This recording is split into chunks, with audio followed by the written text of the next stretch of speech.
and opinions expressed by the On the Spot with David Rodgers show are solely based on the show's hosts, guests, and viewers. And we are solely responsible for all show content in its entirety and does not necessarily reflect the views and opinions of our sponsors in any way.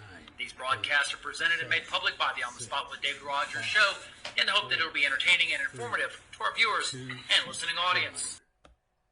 Good Tuesday evening, ladies and gentlemen. Welcome to On the Spot with David Rodgers. Tonight's sponsored by Southern Gem Photo Booth and Star. Not only do we bring fun to your event, we make it picture perfect. And by our newest sponsor, Designed by Pros, decals and graphics, custom made. Visit Designed by Pros on Facebook. This is your show coming to you on Facebook and YouTube every Tuesday and Saturday night. You control and run this show. We are just the rudder that steers this big old vessel. We bring it to you first for education, discussion, and debate of local news, politics, and sports, as well as the latest on the COVID-19 situation. We have you covered from Middleburg to Melrose to McIntosh, from Lake City to Lake Butler to Lake Como, from Waldo to Williston, from Lottie to Lulu, and all points in between, including Gainesville, Palatka, Ocala, and of course, right here in beautiful Stark, Florida. Now, here's your on-the-spot team, making it happen every single week. First, putting it all together behind the scene, our executive producer, Super Dave Holland. Say hello, David. Hello, everybody. And keeping the flow of the show is our director, Michael, the Dragon Slayer Heater. Say hello, Michael. Yo.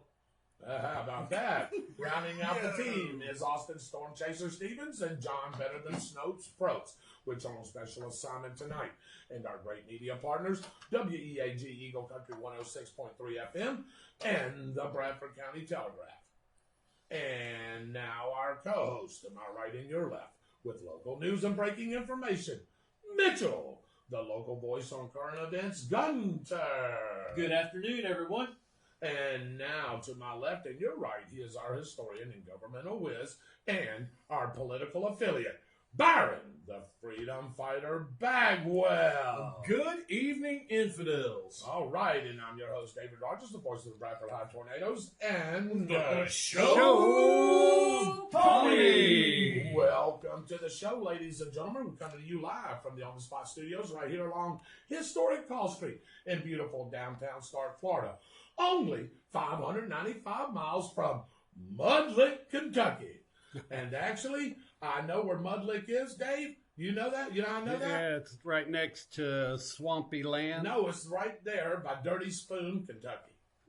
I was going to say, you had a girlfriend from there? Yeah, almost. Okay. Almost. Okay. Yeah. Okay. So let's get started, as we always do, with our prayer, our pledge, and our patriotic wisdom from the freedom fighter himself, Mr. Byron Bagwell.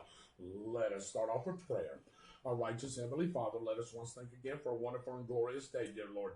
Thank you for letting us be able to do this show this week, dear Lord, and for us just waking up, dear Lord, and enjoying another day on this great earth and this great nation, dear Lord. Thank you for everything that you do and you have done for us, dear Lord, and that you will continue to do for us, dear Lord. Thank you for the food that we receive each and every day as it goes into the nourishment of our bodies and our bodies to thy service. Anybody with any spoken or unspoken prayer requests, dear Lord, please touch them as you know what their needs are. Touch their hearts, touch their minds, touch their souls, and bring that condolence to them, dear Lord. Thank you for our viewing audience. Thank you for our show team as they prepared hard, dear Lord, for this week's show, and that we will have a great show, and that any information that we give out, dear Lord, that our viewing audience takes it and puts in their hearts and their minds, and they make up their own mind about what we're talking about and what's going on with the latest with the COVID-19 situation and what's going on in our great America today. Thank you for the best armed forces in the world today, dear Lord. That's the United States Armed Forces and the most beautiful country and the most freest country, dear Lord, that we live in, and that's the United States of America. Keep a hedge of protection over us throughout the week and until we're able to meet on Saturday, the 4th of July, the great independence of this United States of America. We ask for these things in your Son's name, Jesus Christ, and the congregation says, Amen. Let us stand for the pledge. All right, Mr. Gunner, won't you lead us? I pledge allegiance to the flag of the United States of America and to the republic for which it stands, one nation, under God, indivisible, with liberty and justice for all. Amen. All right, again, welcome to the show, ladies and gentlemen. My name is David Rodgers, your host. Now I'm going to turn it over to Mr. Bagwell with our quote of the day, or quote of the night, or quote of the week, if you want to put it that way. You've got two of them tonight, don't you, Mr. Bagwell? Good. Absolutely. I know one of them, I do believe. I don't know if I'll know that first one, though. Let's see. The first one is, the knaves and fools of this world are forever in alliance. You got me on this one here. I'm going to just take a stab and say Churchill. Nope. One of our founding fathers. Oh, boy. TJ. Nope. Wrong Madison. one. Nope. Getting close. Associated with Madison was one of the people that wrote the Federalist Papers with Madison. Oh. And it wasn't Alexander Hamilton. Adams? Nope. John J. Jay. John J. Okay. Okay. All right. You want me to stir the controversy up right now? Absolutely. Absolutely. While he's stirring the controversy up, I just want to welcome in everybody. Glad that you could join us in on this Tuesday night. Again, my name is David Rodgers. To my left, looking up, another great quote by another great man is Mr. Byron Bagwell. To his left and then behind the scenes is Mr. Dave Holland. Also, over to my right, sitting in for just a few minutes because he's keeping us safe each and every night, is the Dragon Slayer himself, Michael Heater. Right here to my right here, is our local guru, Mr. Mitchell Gunner. And we have Mr. Probst and Mr. Austin out on special assignment. What do you have for us, Mr. Bagwell? Well, this is going to cause a ruckus if certain people start watching it, but it's worth listening to. It is. Black supremacy is as dangerous as white supremacy.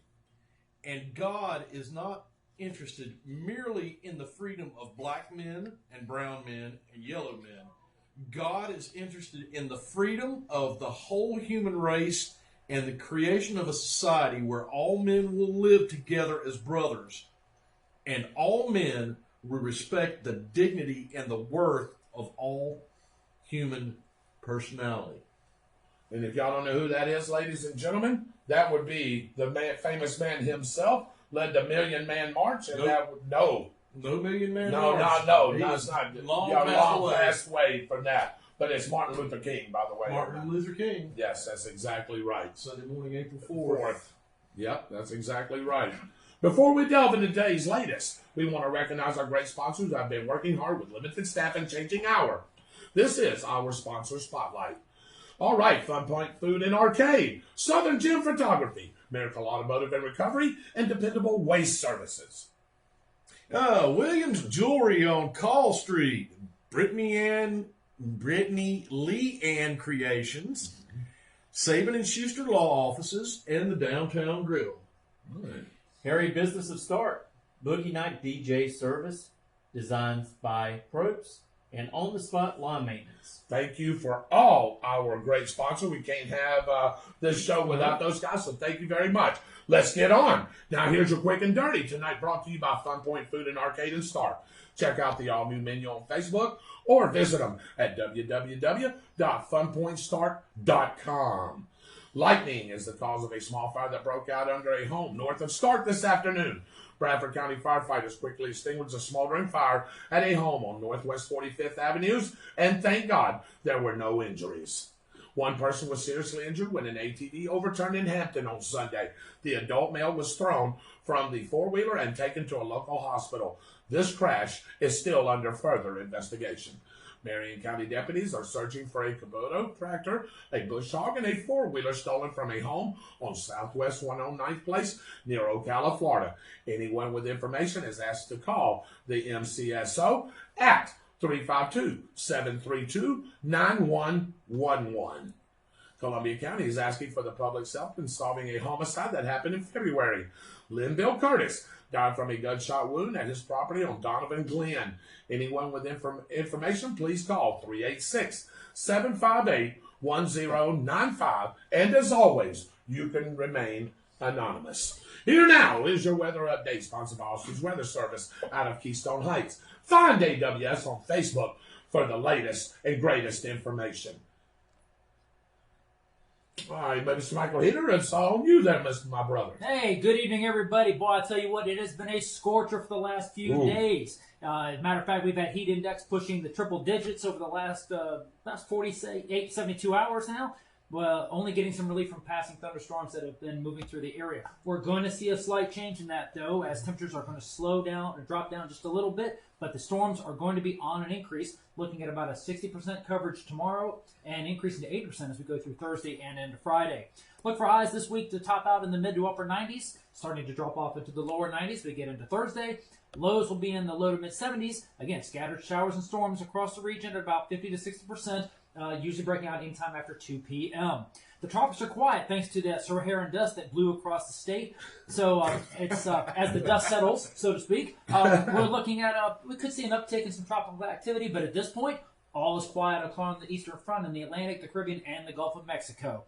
That is the latest update on that one, and we will keep you up to date on anything that develops. So what you're saying is no Sharknadoes? Not yet. Okay. All right. Thank you again, Mr. Dragon Slayer, Mr. Michael Heater, filling in for Austin Stevens. And once again, this weather report brought to you by Austin's Weather Service out of Keystone Heights. Find AWS on Facebook and get a local forecast sent right to you. We finally got it, and we now know who Mitchell's great-great-great-great-grandfather really is. Drum roll, please. All right, and give it to me, Dave. It is the Pharaoh, King Tut Gunter. You're wrong, but I wouldn't mind having his gold. We're still wrong, Gunner. Wouldn't mind having his gold, though. I wouldn't mind being an So ancestor. you wouldn't mind? All right. Again, ladies and gentlemen, welcome to the show. My name is David Rodgers. Hey, I've got some nicknames we go by. Byron Bagwell, would you like to hear them? Always. All right. How about the Dancing Destroyers? The The dancing Destroyers. Man, you got to get out of that. We got to seven. get You got out that of seven. there. Yeah. The Kings of Information. The Counts of Economic Prosperity. The Prince of Law and Order. I like that one. The Masters of Protecting the Nation and People. Like that one. The Sultans on Terrorism. The New Freedom Fighters. Yeah. The New Sons of Liberty. The Defenders of the Republic. Yes, sir. The Show Pony Express. Yeah, How about that? And from Neil Morris, one of my favorite talk show hosts, yours and Byron's and Dave's, the new High Priest of the Church of the Painful Truth. Welcome in, ladies and gentlemen. Let me just welcome in some people here before we get over to Mr. Mitchell Gunner. S.A. Sheffield is on. Roy Jackson's Good on. evening, brothers. Jimmy Sparks is on. Mark Udy's on. Hello there. Good evening. Kenna Wilkerson. And even in Girard, Ohio. How about that? Hello.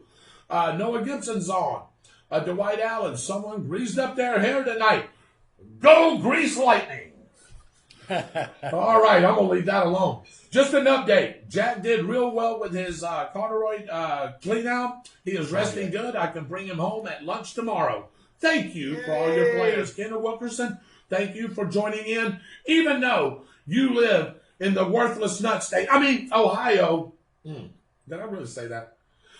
You're always still a Bradfordonian, I guess, if you want to call it, from Bradford County. You know that our producer is probably about to throw things at you. Yeah, he don't care. Yeah, he don't care. He's heard this from Gordon all this time. So, Noah Gibson, the burgers and fries are good. Noah Gibson, King Tut, really? Shirley Pinska, thank you for joining in. Let's see here. I like the Show Pony Express. You do, Noah? Well, hey, we like the Show Pony Express, too. How about the Dancing Destroyers? How about that one? You came up with that name, didn't you? Anyway, welcome. Dancing Destroyers. The Dancing Destroyers. That's a good one. Anyway, ladies and gentlemen, welcome in. The Vod and Palers or something. Something, Right. yeah. I don't know where that came. I think Dave Allen made that name up. It sounds pretty good. So it sounds pretty good, though. Anyway, welcome in, ladies and gentlemen. We got a lot to get to tonight.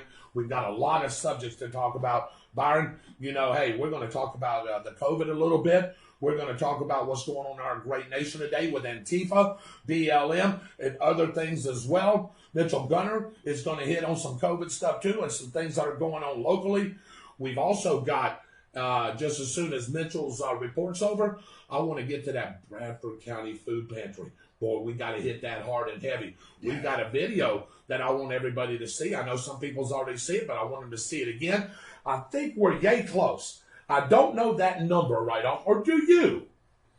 Do you know how much it is? 4,000 maybe? Is it? Is it getting close? Well, it should be getting close. We need to find out what the number is from Mr. Milner. And you know, it could be 4,000. Oh, no. Really? It could be 4,100. Could be 4,100. I want to thank one of our great listeners who we call Mom. She fixes us food. She does a lot of things for us. And Mr. Donnie Bagwell, always helping us out. I want to thank them for their $100 donation right here. Yes. Thanks. Thank you very Mom. much. Thanks, Dad. Even if we don't get, hey, I'll tell you what, even if we don't hit that 5,000 day, I'm still going to get a short haircut. Not a short, but you can cut it around, military style. We'll go military style, but not real low military style. How about that? Just to say I was a good sport about it. Hey, but after you get finished cutting it, just spray Nair all over the rest of it, all right? Nair. You remember that 70s commercial about Nair? We wear short shorts. Yeah. I bet you did. It'll help you out with the rest of your hair. It sure will, wouldn't it? You got that right. It'll slick it right back. Yeah, but we're going to talk about this here in just a few minutes. Right now, I'm going to turn it over to Mr. Mitchell Gunner. What do you have for us on the local front, Mitchell? Well, I just by the way, welcome in from a great vacation. You had a 4-day weekend in St. Augustine. Before you get started there, tell everybody a little bit about what went on in St. Augustine, bro. It was really great. I had a real good time.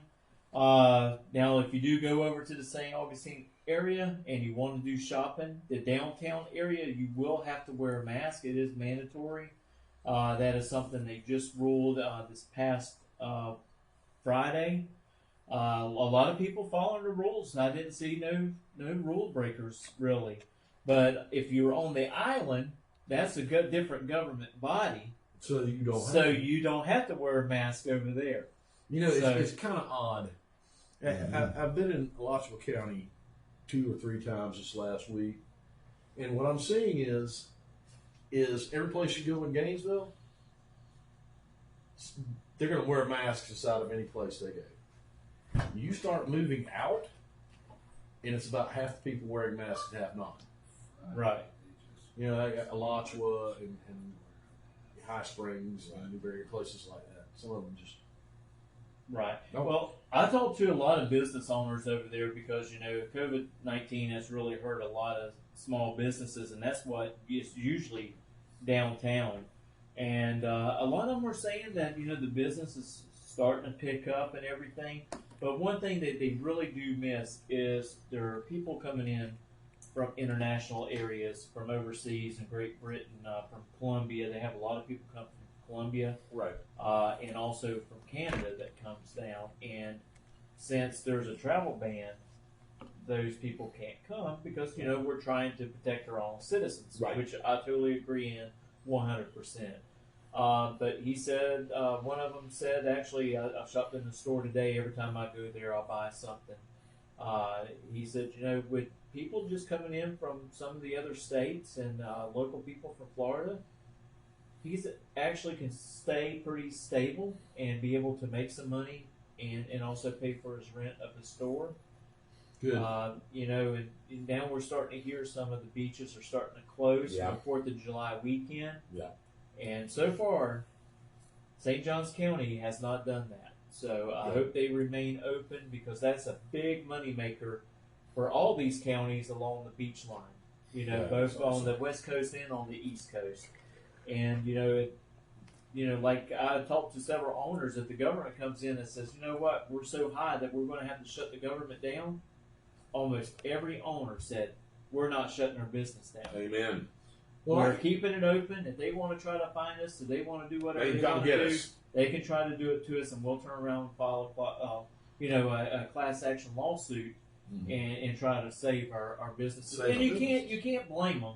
No. I mean, they already had to shut down for 10 weeks. 10 weeks, yeah. And this next time around, if we tried to shut down the country again or the state, Can't afford it, ladies and gentlemen. they can't afford it.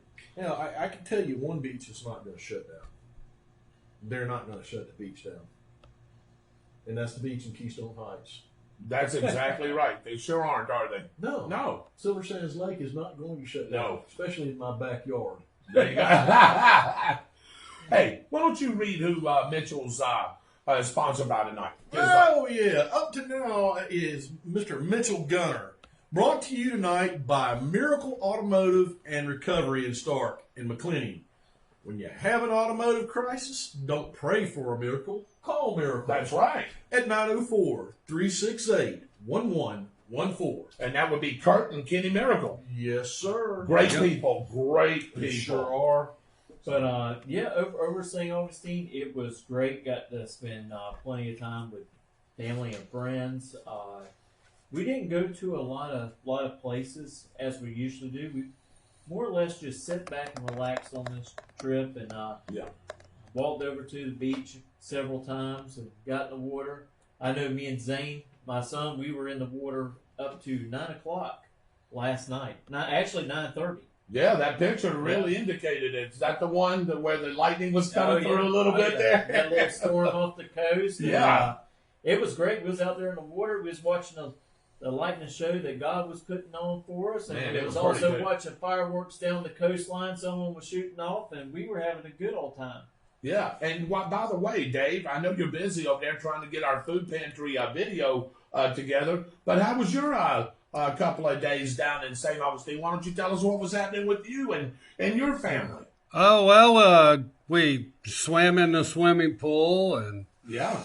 walked down to the beach, and there was pretty good social distancing going on down Yeah, there. it wasn't bad. You have groups of people that were together, and they pretty much stayed together. And then a little bit further down, you had another group of people together. And it wasn't really a whole lot of mingling going on. And they were also not just, doing that social distancing on the beach, but they also were performing it while they were in the water as well. Exactly. And as I'm standing there, I'm looking all the way down the beach, and there was a lot of people there, but they maintained social They were distancing. spaced out. Hey, y'all was down the road from each other, right? A little bit. Is that right? Is that Volano Beach for They me. were in Milano, so Okay. they were on the The other other side. side. Oh, yeah. They're- Okay. I didn't. North. Yeah. Florida Beach is here. St. Augustine Right. Beach I is didn't know here. if you was in Milano as Crescent. well. You was actually in St. Augustine. Is that right?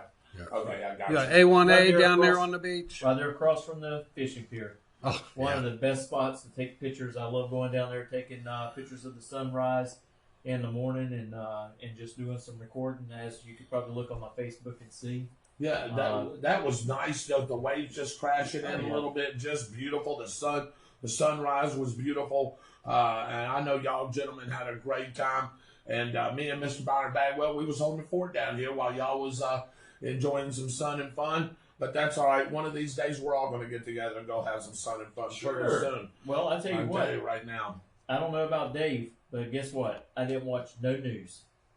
All Uh, 4 I don't days think was they there. did either. No news. we didn't have any And, TV. There you go. It was great to actually get away from all the negativity that's happening in our world, in our country, and to just focus on family and have a great Well, time. don't worry. Me and Mr. Bagwell, we took care of that for you for a while. The negativity? Well, the news part of it, yeah, and that too. So let me just welcome in a couple of people Go before you ahead. go in. Dwight says, didn't want to see any of us dance. I don't blame you, brother. No. Kenna, useless nuts. Dave, I love you. I appreciate it. And you'll be one of my favorite useless nuts.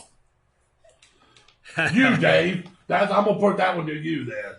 I would who love to you was see talking y'all dance. Yeah, she was. Nicole says, hello. And hello, Sandy. You're on with us as well. A minion time. Oh, boy. Dwight Allen's even doing some minions. Minions. Wait a minute. That one minion's got a no-no on it. Yes, it does. You know what that is? A gun? Yes, it does. Tell Zane I said hello and miss his little face there. So that, Oh, yeah, that's coming from Sandy. Noah with another minion. Mass equals you ain't getting my business. Yeah, that's exactly right. I'm going to tell you that right now. Me personally, I can't speak for anybody else here on the table or on the panel. Man, I cannot wear that. It just restricts my breathing. It doesn't matter which mask it is. Sort of claustrophobic a little bit anyway. You know what I mean? And I just don't feel comfortable in it. and I'm just not going to wear it. It's very Unless I restrictive. necessarily have Now, to. if you go someplace, David, where you're in a bunch of people, I would recommend you wear one. Absolutely. Well, But- because of past history. Yeah, because of your past history. Right. But I understand exactly what you're saying. I wear one multiple times a day. I wear gloves multiple times a day. And I Right. can tell you, after I set up somebody in the hospital bed with that mask on, Right. it sounds like I've run a marathon. Yeah, exactly. Literally. Yeah, literally. And I'm not Right. exercising that hard because I'm used to doing 3 or 4 of them a day. Right. Well, and unfortunately, like I said, St. Augustine has moved that way. Of course, Alachua County's been that way for some time. Duval has adopted it in their county. And I'm afraid it's going to keep on going to other counties. That it's going to require you to have to wear those masks. Yeah. And it's really tough on the little ones, especially like Zane's age, 7, anywhere probably from 4 on up. They don't want to keep that thing on. No. They want to yank that thing Well, down. They don't want to wear no. it. I tell you, Zane done a really great job today while we were shopping, keeping his on, and I know that he was ready to go home so he could get that thing off his face. Right. But and I think the requirement right now in most of the St. Augustine that we could see, if your child was under 2 years of age, you didn't have to wear one. Right.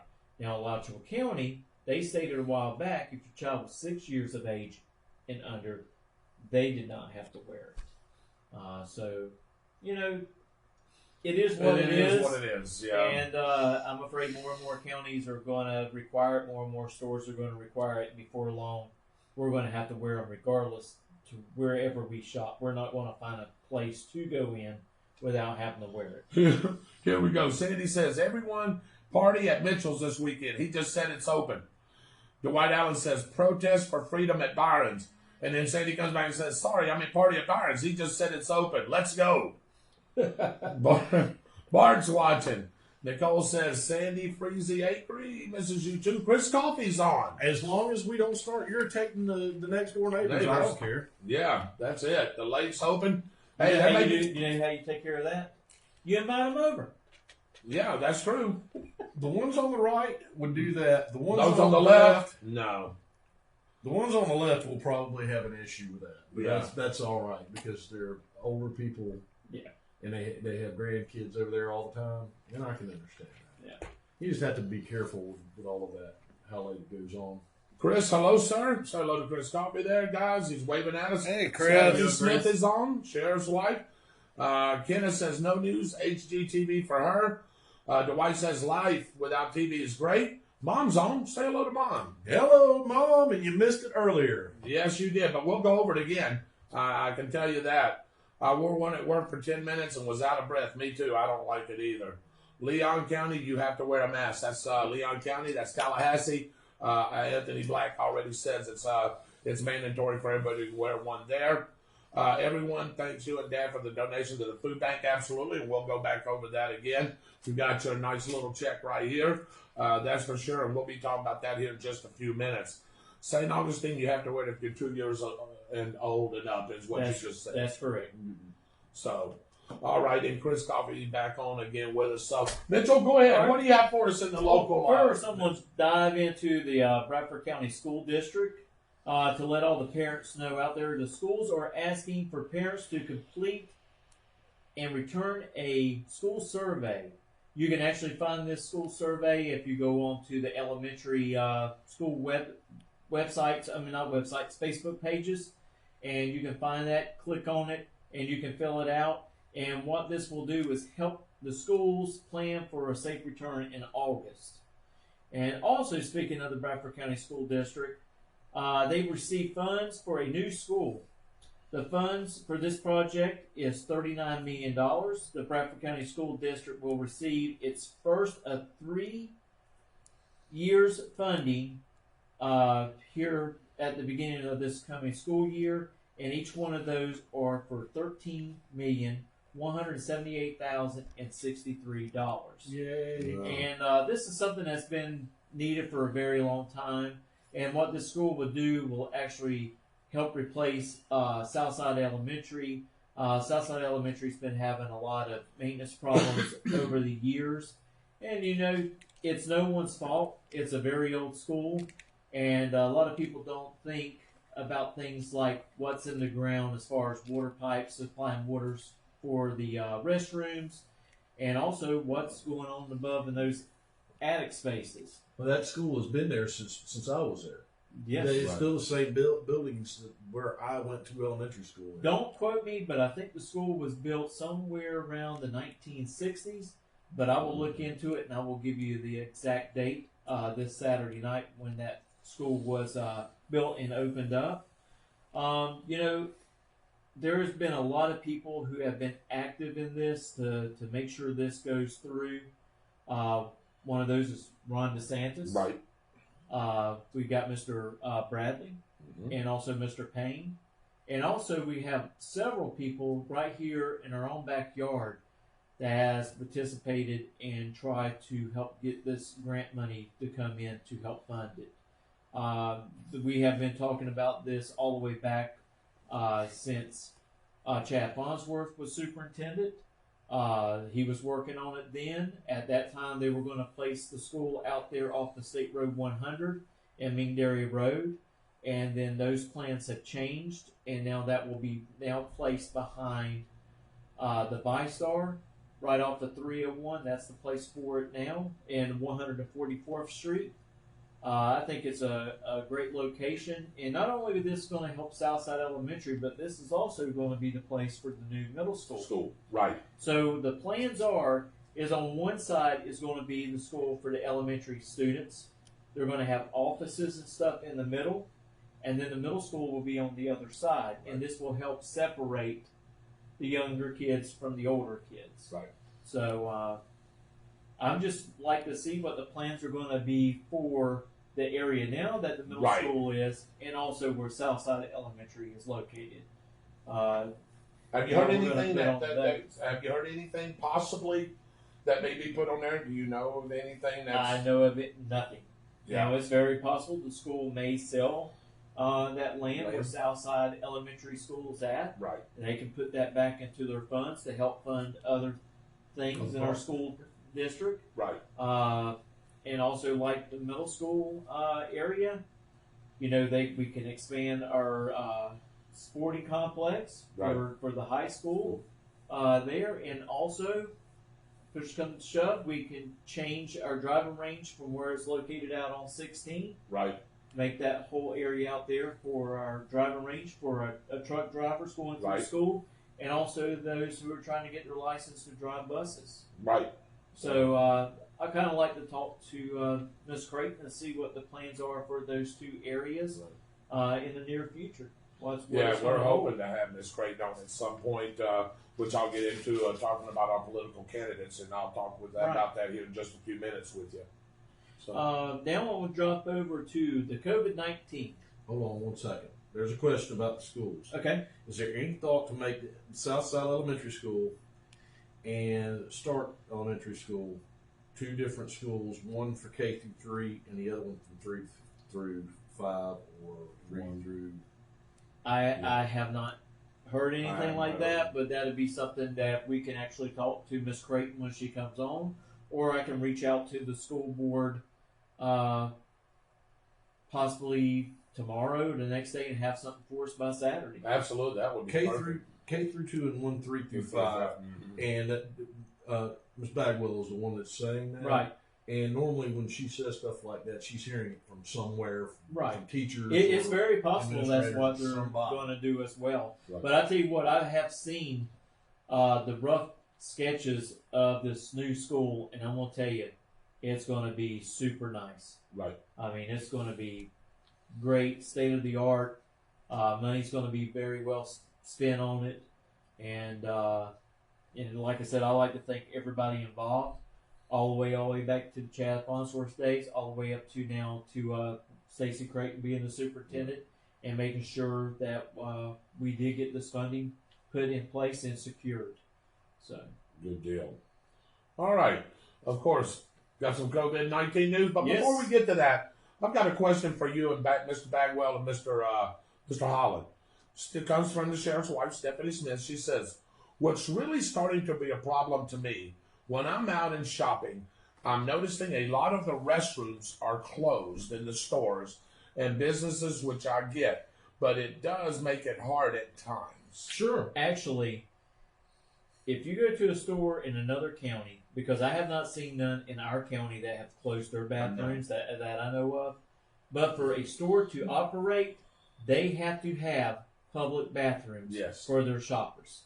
That is a requirement. And actually, we was over in Green Cove today. We stopped by the Dollar Tree because my wife, she loves going in there and buying stuff at the Dollar Tree.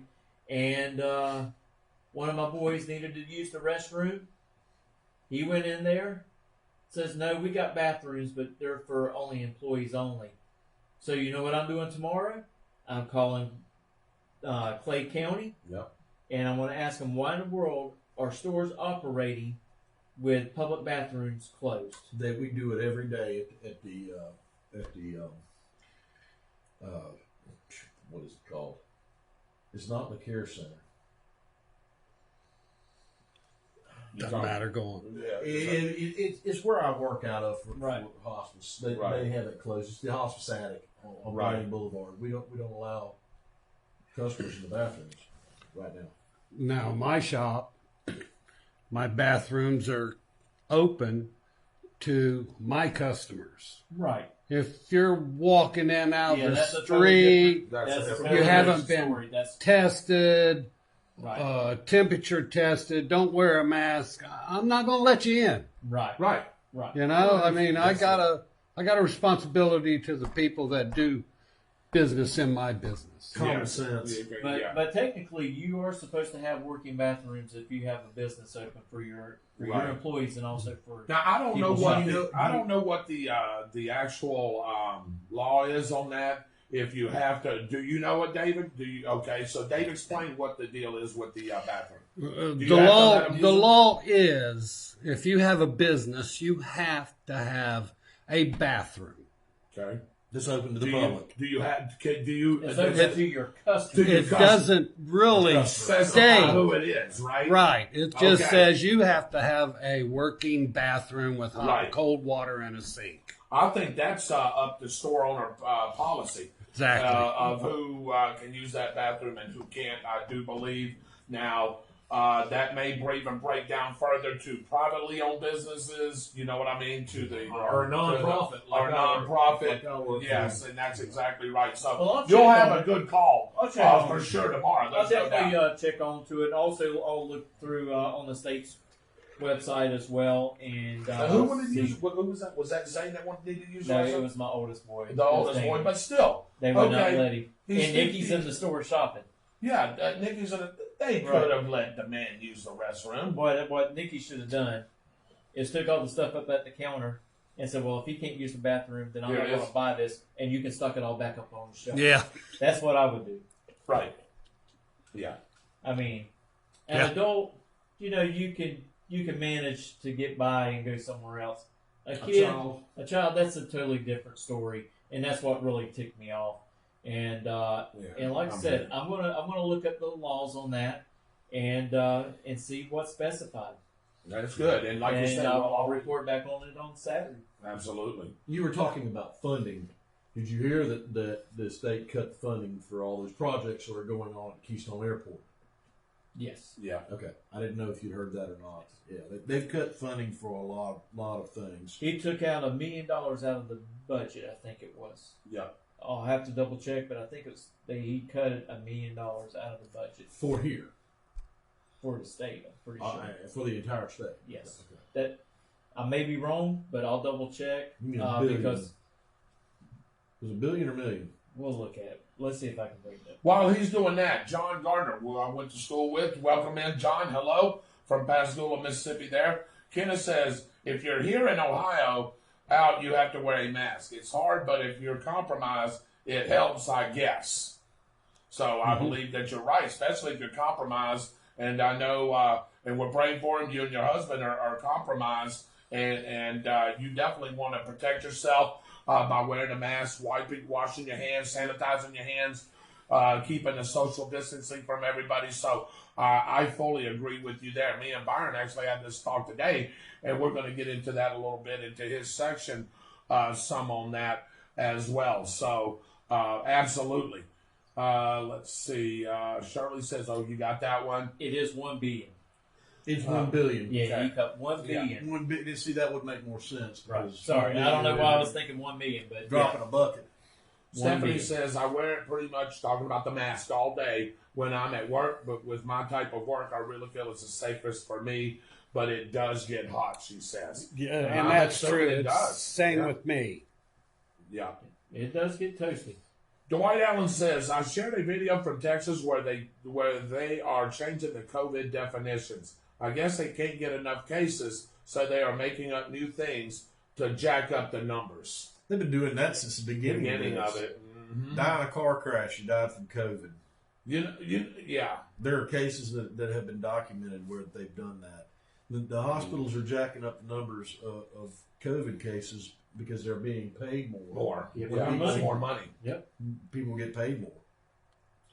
Dwight Allen, hey, I didn't even think about this, but y'all guys might have. Dwight Allen says, talking about where Southside is, he said they may build some more apartments there. It's very possibility. That's a good possibility, Dwight Allen. Very good observation there. Welcome in, Lisa Tomlinson. How you doing? Good evening. Stephanie said, "That's what I thought, but not the case in Gainesville." She says, "I wish in Gainesville." One says Gainesville's run by idiots. Yeah. Kyle Jackson, Tree Huggers. Yep. Good evening, gentlemen. Yolanda Jones is watching. Welcome in, Yolanda.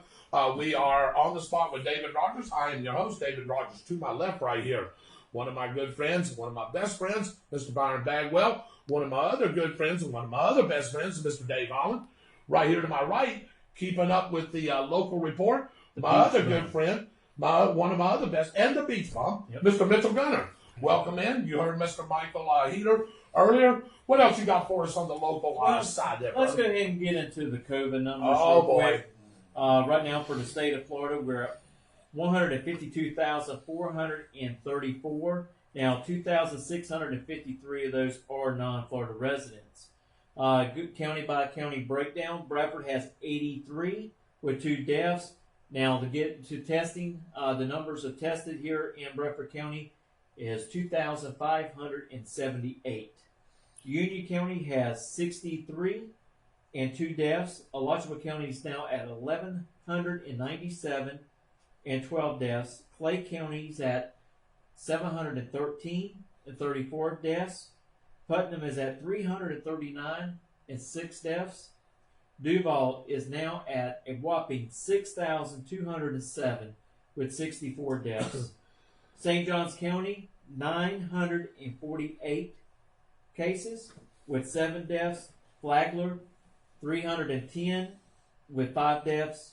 And Volusia County at 2,105 cases with 57 deaths. Now, mentioning all this of the COVID-19, now we're starting to see that some of our Florida beaches are getting shut down for the 4th of July weekend. And those counties are Martin, Monroe, Palm Beach, Brevard, Miami, and Collier County. A lot of southern beaches That's now, right, Mitchell? Here's a little disclaimer with all that information that Mitchell just gave you. All of those case numbers are not active. Oh, exactly right. Correct. That's right. Exactly right. They are not all active. Those are just the total numbers since this began. Since Right. people started calling it Right. COVID-19 when they figured out what was going on. So you're not seeing that number of active cases in those counties. That's the total number for the whole entire thing. We reported a little bit about that with Michael Heater the last time. Yes. And he basically said that because of the HIPAA laws, which protect your medical information, Right. they are not reporting the number of cases that have recovered as cases that recovered. Now, you get recovery numbers, but they're not normally taken out of the numbers. What they And- need to do, what they need to do is break it down by month, because Yes. we know how long that the COVID-19 can last in someone. Right. It can last up to a month, Right. sometimes a little more. But if we go by month numbers, you would actually get a better total of how many people's got it with a better time frame than what we're doing right now. Because this is going all the way back to the beginning. I'm not sure how they're applying the HIPAA law with that, because if you're just quoting numbers, you're not giving somebody's medical information out. Right. You couldn't do what you just did. Right. I don't fully understand why they can't. And Jennifer Swanson Davis, I hope Byron Bagwell answered your question here. And Michael Heater did answer that question for us. She says, why can't they tell us how many have recovered and how many are still active? HIPAA. And HIPAA law is exactly right there. So, anyway, Yolanda Jones, hello and welcome in. We are glad to have you here. John Dwayne Allen's on. Yeah, how guess about who that is? Who is that? That's the White's twin brother. That is? Well, he says, good night, brother. So he must have tuned in, and they must be both going to bed early. Yep. Yeah, Well, I know he was Dwayne. talking to his brother. Was he talking to his brother? Well, I hope John Dwayne Allen stays on. What else you got, Mitchell Mitch? All right, go ahead and mention about State Road 100. You know, we're fixing to start having a big project there for the new overpass. Right. And they will be starting some of the work on July the 13th. So beware of that area when you're driving through there. I don't know what they're going to start off doing, but use caution. There's going to be people out there working. I got you. All right. Great report, Mitchell. Now, before we leave our local report, we've got to talk about something that's near and dear to our hearts, You Mitchell. don't believe it. And that's about about 5 guys, pretty hairs. Well, you say pretty hair. Yep, that's exactly right. Well, if you've been tuning into the show or been catching in his show or been watching in his show, whether you watch it on Facebook or where else, Byron? You can catch it where else, Byron? YouTube. Hey, you. What? Hey, I caught Byron doing this. Byron was not. No, Byron was reading Hippocratic Oath. I seen that too. I got a thing. I don't know if Byron wants to go in with it on me. Okay. But you know, we're getting here down to the nitty gritty. Yes, we are. Of trying to get this thing done and trying to make as much money possible for the food pantry. Right. From now to the 4th of July, if we can raise $500 extra, I will get a haircut with David. Waiting on your response. Because I'm just trying to get as much money possible that we can. It's going to happen because Byron don't want to be the lonely sheep left out here. So we've got 3 guys. Let me see. You already know it's going to happen. We had this discussion. Yes, we have. All right. So, ladies and gentlemen, real quick, and please, we want to play a video for you. If you haven't seen this video, Miss Betty Warren, who really runs that thing down there. She has a lot of input. Yeah. Amazing woman, elderly woman. She's Barry Warren's mother. Does a fantastic job down there with the rest of the staff, Mr. Bob Miller, the Hardys, Mr. and Mrs. Bagwell going to get involved now in some things. Hey, maybe. Got involved with that. Yep. I do want to go over one more thing before we go over this, and this is a question about the COVID-19. Okay. It shouldn't take too long, and I'll get all of you guys' opinions. Sure. I'll share mine too. Sure. There was a question from Dorothy Starling that asked, "What are your thoughts on wearing masks?" We'll start. Go ahead and start with Mitchell. Yeah. I really hate wearing them. I'm not going to lie. But you know, we're supposed to abide by the laws of the land. If I go to a county and that says I have to wear it, I have to wear it. When I go to work, I'm required to wear it. So, I mean, I have to abide by the laws of the land, even though I may not like those laws. Yeah, it's not law, but that's all right. Yeah. As far as I go, man, I don't like wearing it. Well, you'll get ticket. You'll get ticket. Like the start off over in Gainesville, I think the tickets start out at $125, and they go up for each infraction. Over in St. Augustine, the town of St. Augustine, if you get caught, it is $500 each time. So even the first offense is $500. $500. I don't know how they're going to get away with it. I don't either. So, it's unconstitutional. And they do not have police officers writing these tickets. These are code enforcement officers that are writing the tickets. Plain clothes. So I didn't see anybody getting any tickets while I was in St. Augustine. Well, you know, but like I said, a lot of people was wearing their masks. Well, the clear answer to that is the people that don't want to wear masks stay away from St. Augustine, stay away from Gainesville. I just Well, stay emailed. away from places that require a mask. Duval County. Yeah. So, Yeah. as far as I'm concerned, Byron, I don't like wearing them either. To me, it restricts my breathing. It gets really hot. I already have a hard time breathing as it is. But I'm susceptible to catching this because, number one, my age, Dave. Number two is 3.5 years ago, almost died from pneumonia. So here we go. So I've got a chance of getting this. Plus, I live with people that are at high risk. Miss Shelley Rodgers has had breast cancer, went through a lot of radiation and chemo. And so she's susceptible as well. So not only have to look out for myself, Byron, but I have to look out. But I have to look out for them too. And I've got a daughter, that she's 23. But I mean, hey, anybody can get this thing. No telling what. She may be a good bill of health, a clean bill of health, but you don't know until you get this thing. So, and I don't want to even begin to try to bring that stuff into my house. None of us want this thing. So, I don't like wearing it. I will wear it if I have to. Like I said, if I'm at one of those places where I have to wear it. But I'm with Byron, and I'll let Dave get his answer in here. But I think it's unconstitutional that they're making you wear it and fining you for not wearing it. So there will be class action suits. So it's over that. So there will be a bunch of people that won't pay them a dime. Well, I'm okay with the mask myself. Even before all this happened, going into the VA hospital, I'd grab a mask and wear it in there. right. So I'm okay with it. Especially when I go into a bank. Okay. Did you hear that? Yes. When you go into a bank. Yeah. Yes, I did. Yes, I did hear that. And Before this, you couldn't wear a mask in a bank. well, that's true. Well, actually, in the state of Florida, Gordon says you're I'm not not. supposed to have a mask on when walking into a business.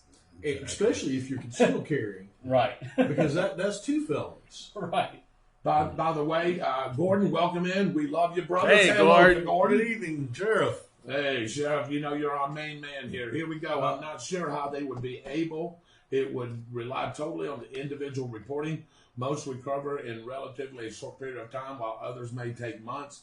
I have asked this very same, I can't get to his more here. Same question several times. Several times to the health officials. They are really stretched to even do the contact tracing of the tested positive individuals. Yeah. Yeah. Okay. Perfectly said. Okay. Here's my thing with the masks.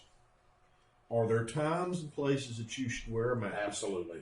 Absolutely. Yes. Are you protecting yourself with one of these masks, these cloth masks that we're using? Not at No. all. No. Those masks are meant to protect other people. Correct. That's right. The studies that I've seen show that they're effective somewhere between 20% and 75%. Mm-hmm. Now you can choose the study you choose to believe. But if it's the low end of that, why are you having people wear a mask at all? Right. Because if you're not using them correct, they actually can become a health risk to you. Because those paper masks are supposed to be individual use masks. Correct. You put it on, you go inside somewhere, you stay in there for 30 minutes, you take the mask off, you throw it in the garbage can. You get you another mask the next time you go in someplace. You use it over and over and over again like some people are doing. It's going to start forming bacteria inside of that That's mask, right. and you're going to breathe bacteria in. And then you're going to have it grow in your lungs. Grow in your lungs or in your nasal cavity, which I throw mine away all the time because guess what? I have bad sinuses. So yes. So I'm very careful with that.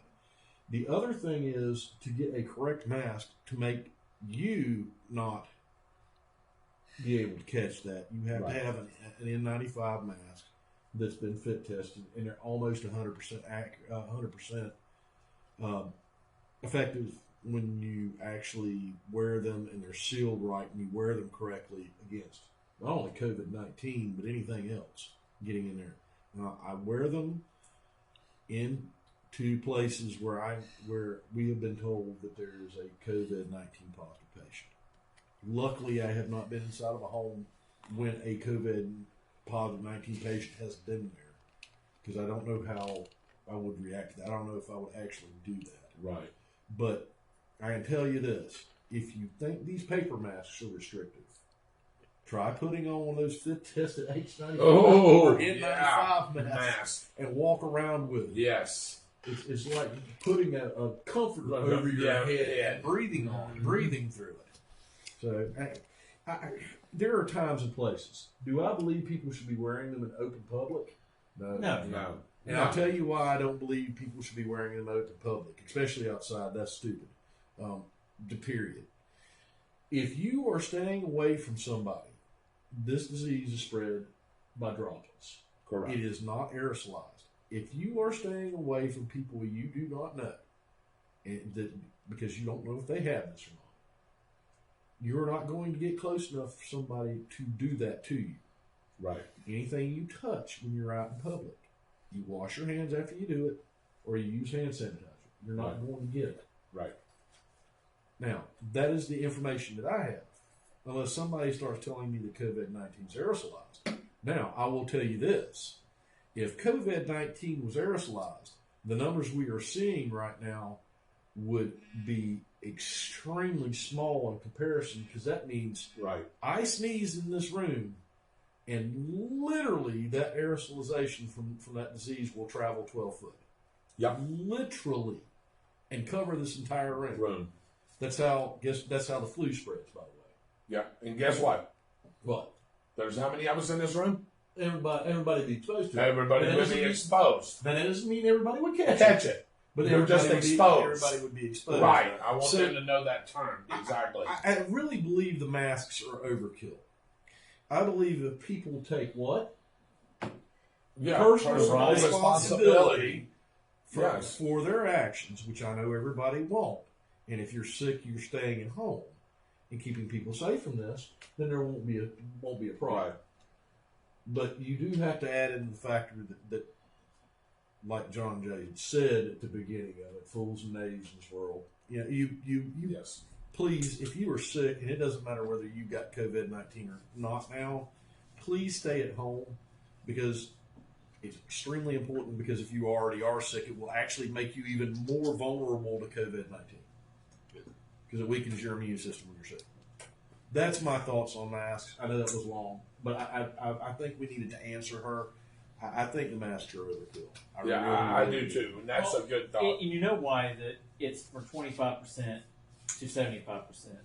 Because every mask fits your face differently. You got masks that are open on the sides, and guess what? It's not going to do you no good. Every single one of those cloth masks are not sealed. There's no regular cloth mask that seals. You can't. I mean, nobody's being fit tested, which means they're not sealed anyway. Let me tell you what I seen in Walmart one day, Dave.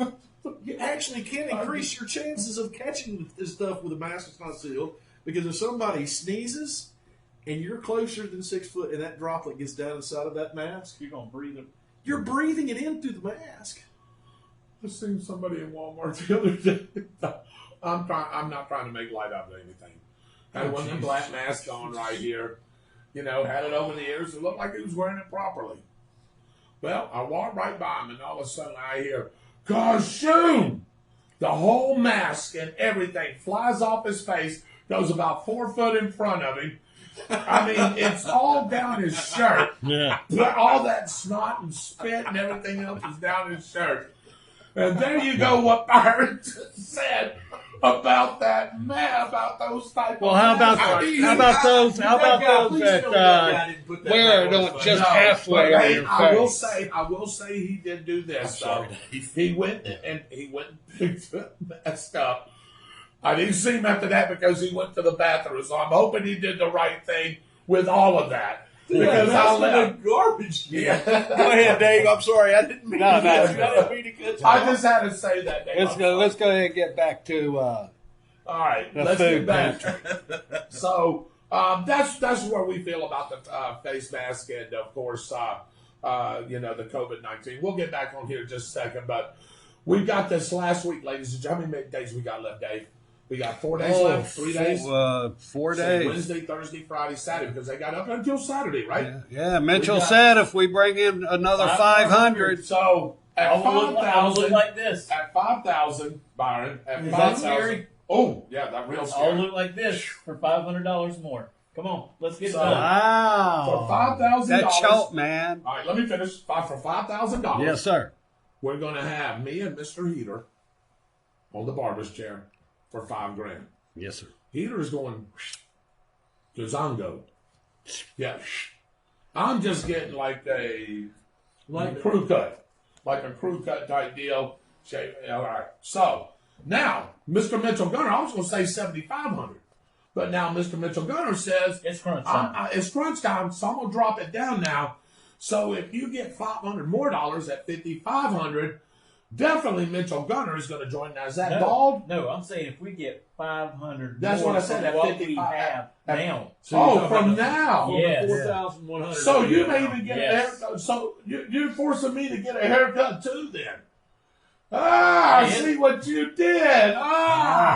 Very wise move, Mr. Gunner. It's crunch time. We So- got to get all the money that we can. I don't know what we have, but anyway, look, I'm sure it's really close. Hey, I'm and I sure tell you, it's going for a great cause. if you know people, your neighbors, your friends, all you got to do is say, hey, go to On the Spot. This is a great cause. Mm-hmm.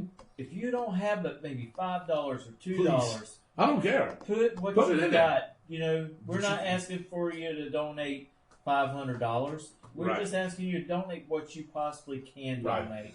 And if you spread that around the next couple of days here in Bradford County, there is no reason why we cannot reach There's the no- $5,000 Sure. mark, Yeah. and definitely no reason why we $500. can't get $5 extra $100 Which of what would be we the got right 55, now. right. Well, or Whatever is what else there. we- Or right. whatever is there. Today's we the have now, 30th, so we got $500 So more. today's Four the more. 30th. Yeah, we haven't even reached the first until tomorrow yet. So you still got several days. Yeah, you got five. Let's see, Wednesday, Thursday, Friday, Saturday, 4 days. We're 5 today. I know. I Oh, saw I that. seen that. You seen Yeah, that? I seen that. We'll get to that in a minute. Now, It'll grow back, Nicole. Dave Holland is the only one that's not participating in this. Not really, but he is. Let me just say, right. So Dave is giving these haircuts. Number one, are you getting Sherry Riddle's help as well? If all of us are there, or are you doing it on your own with all I'll of us? probably bring Sherry in. You'll probably bring Sherry in. Okay. So Dave, correct me if I'm wrong. I don't want to step my bounds here. If we raise 10,000 before Saturday, are you chopping it, or is it still? Is there another number? Well, it was 20,000. Right. Then I moved it down to 15,000. Okay. But Uh-huh. I might consider 12,000. So can we stifle that number right there? Yeah. So for 12 12,000, $12,000, which is we still got a little ways to go, but it can be done. Our sponsors, I bet you can start filling these holes. And I'm gonna challenge our sponsors. I want to challenge our sponsors. Yeah, we got right 4 now. days to go. Got 4 days to go. Hey, each one of those guys throw in $1,000. Guess what? We're real close. Dave's gonna chop off his ponytail. He ain't getting a slapping haircut, but he will chop off that ponytail. And hey, what are you gonna do with it, Dave? By the way, if it doesn't, I'm hanging on the fireplace. you know, okay, so I got you. So anyway, So I'll always be around. We'll get you a plaque from Showcase So, Advertising. yeah, for it to go yeah. on. I'm going to put it on my hat. okay, let me get through this and then we will. I promise you, I'll get to your questions. I know there's some very important ones here where we're going through the comments and we see them. We're trying to stay on topic, but this is very important to us right here. We've been doing this for now, about a month and a half or so, couple of months. We've had Bob Milner on and everything. So we want you to donate. You can go to On the Spot with David Rodgers. You can hit that PayPal link that you were talking about. You can pay by PayPal. You can write a check. You can give it to any one of us. Yeah. You can pledge your money to each and any one of us on our messenger page or On the Spot, 32091@gmail.com. Absolutely. Pledge your money. We'll come get it. And, you got some right there? I'm just showing them the. Oh, Where there they you can go. Hard So to you see. can hit that as well. And let's make this drive. Let's push this thing. What? Oh, that's $593. I thought that said $59.33. I'm definitely getting it cut then. Well, that's Yeah. not including. That's people not who have including pledged- who have pledges pledged. and stuff like that. Right. You So have to add that amount. that amount in there to that, and And what they've gathered, what they at the gathered food at the pantry. food pantry as Yeah. well. So we've got So, more than what. right. Byron, I want you to stop us where we're at on those comments, but I want to play that video by Betty Warren again. So you want to. Yeah, I want to hold off on that. So please, ladies and gentlemen, please stay on. I promise you we will answer these questions. I just want you to listen to this video by Betty Warren at the food pantry. You're gonna see how it works. We had our field reporter out there. Dave Holland did a great camera work there, showing how this thing goes and just some of the things that you see that they're fighting through. So this video is about what is it, Dave? About 8 minutes long or so? Yeah. About 8 minutes long. So please stay tuned. Watch this video. Don't go anywhere. We'll be right back, and we will answer. I promise you, we will answer these questions. Yolanda Jones, April Greer, and we'll leave Nicole out of it because she's already got the response from the laugh. Yeah. Anybody ever saw our old food pantry? It was 900 square feet, and that included a carport that we enclosed. It was cut up into rooms, so there was no continuity. The First Baptist men came in, and they knocked out the walls and all to make us a large place that we could work from. You'd be amazed at the people that come in here, because about 28% of the people that come in here are over 70. Another 28 to 30% have children. Another portion, and of course somebody that's older may be also disabled, but about 30% of our people are disabled. We have about 6% that are veterans. We have homeless that come through here. We have families, big families. We have people come in that they were working last week and didn't need us, and they got laid off, and they now need us. And when they get a job, they'll quit coming. We have people that come in with cancer. Different diseases. A woman was in here, she's on dialysis. She's going to have a kidney transplant. She didn't need us before. She needs us now. And because the people donate, we're here. 4 or 5 different groups. People that come in here Monday and Wednesday, and most of them are here on Friday. There are some that are 70 years old. There's one that's 80 years old. There's one that was in a really bad car wreck and has a brace on her leg, and she comes in and helps when she's able to. Sherry No is we call her food coordinator because she has warehouse experience. And in this time and place God sent her, she took over managing all that handout out there, and you can see how well it's organized. Gerald Moody is our director. He's been here. We never can remember exactly 9 or 10 years. I've been here 20 years. I'm the paper pusher, and anything else anybody needs. We have probably got easy 25 people out there today. I've got my granddaughter and great-grandson, and we just holler help when we need it. We're making do with less than what we normally do, but we're getting it out a little bit slower than we normally do. We were advised by USDA that we could no longer intermingle with clients, so we had to figure out a way to do this. We normally serve 100 people a week. Now we're serving 200 a week by utilizing a drive-through system. We go through and take the names of the people and what county they're in, because we do serve Union and Bradford County. And then we distribute food. Some of the food has been provided to us by USDA, some all through Farm Share, and some through Feeding Northeast Florida. A lot of it has been provided by the local businesses and customers, and just people bring food and they donate money. And we use that money to buy food with. So right now we have a standing order for 200 each week of the items that we normally would give out. So then that's like green beans, peas, mixed vegetables, macaroni and cheese, that kind of stuff that you would want to make up your meal with. And Davis Express, when they have anything left over on their truck, they call us and we go get it. We hand out chicken to people that come in here just about every week, every time they come in here. It's a blessing, because other food pantries may not have that blessing that we have. Our police and our sheriff's department has helped with this. They always, if we call them, they're here right off the bat for whatever we may need. It's just, This is truly a community. We could not do this without everybody doing what they're doing.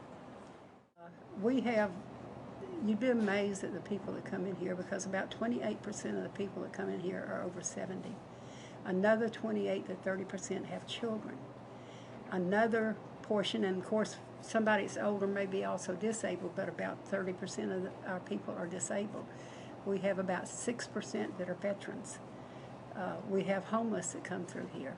We have families, big families. We have people come in that they were working last week and didn't need us, and they got laid off, and they now need us. And when they get a job, they'll quit coming. We have people that come in with cancer, different diseases. A woman was in here, she's on dialysis. She's going to have a kidney transplant. She didn't need us before. She needs us now. And because the people donate, we're here. We average 25 to 30 people each Friday handing food out. You can see the sheriff's volunteers are out here today. We've had the junior class from this year, which will be the seniors of next year, 2021. We've had the football team. We've had various organizations. We've had various adults and stuff coming in. Anytime the kids are here, their coaches and teachers are here. We have a team that comes in on Monday and Wednesday to prepare for this handout. Plus, we're in here by 10 and getting ready on Friday to start distributing it at 1 o'clock. But we have cars parked here there at 10:30.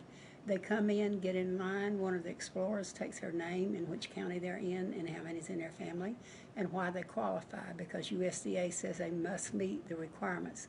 They must be low income, food stamps, SSI, Medicaid, or TANF, which is assistance for low income families with children.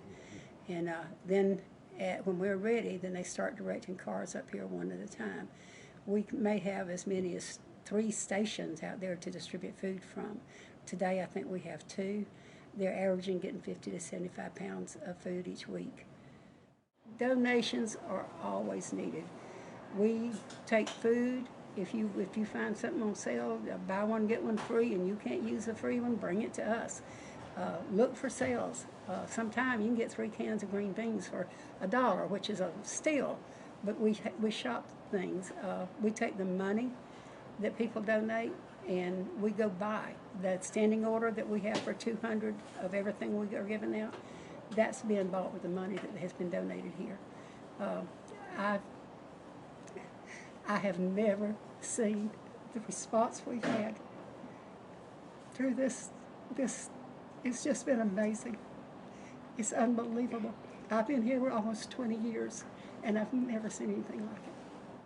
Thank you to the businesses, the organizations, the individuals, the churches.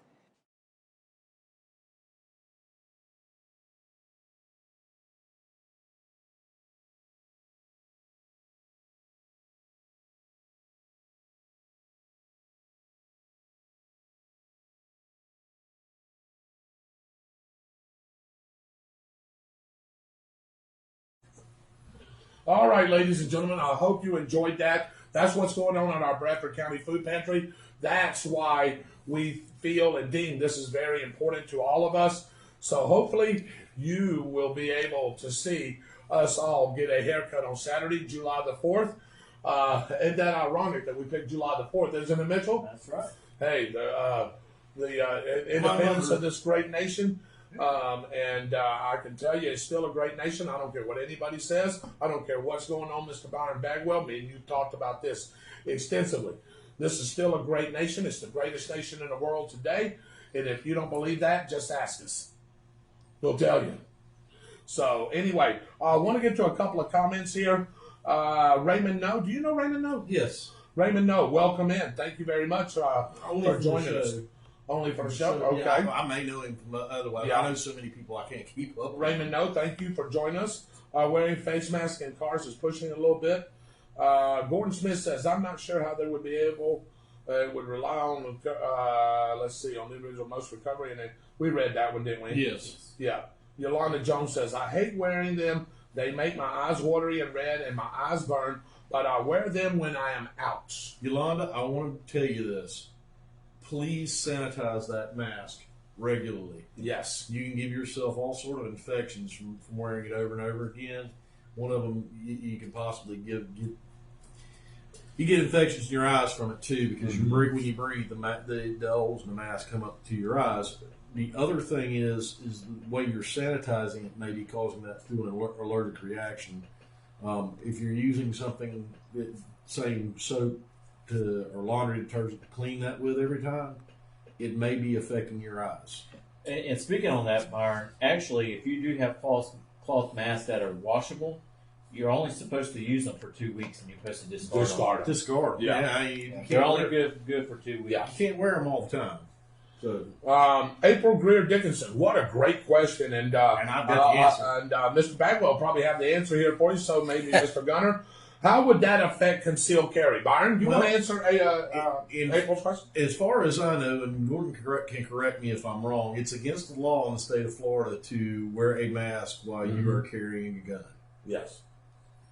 And I know they didn't write that for situations like this, but it's still a law. You cannot wear a mask while you're carrying a gun.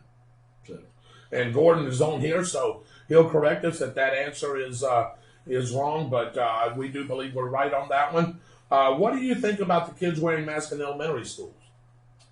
Yeah, they're not going to be able to keep them on. They're not going to be able to keep them on. I mean, you can't keep a mask on. You can't even keep them, hardly in a chair, especially young ones K through 2. I mean, it's really hard to keep them focused as it is.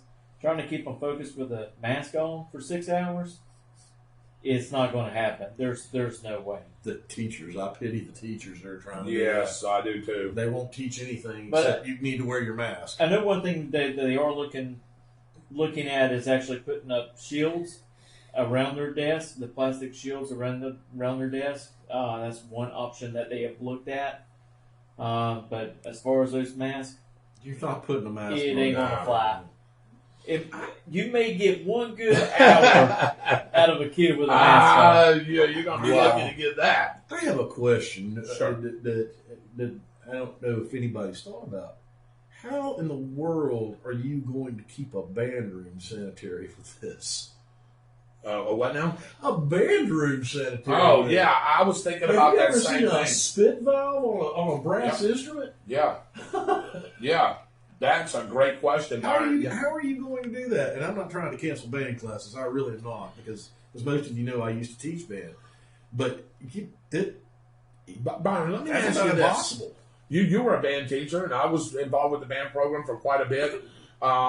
Would you think you would almost have to have like a custodian right there in that particular room? I mean, if you've got 6 band classes, let's just say if you do, I mean, wouldn't you almost have to keep a custodian there to keep everything wiped down and sanitized? It's going to be impossible if you have carpet in the band room to begin with, because it's going to soak into the carpet.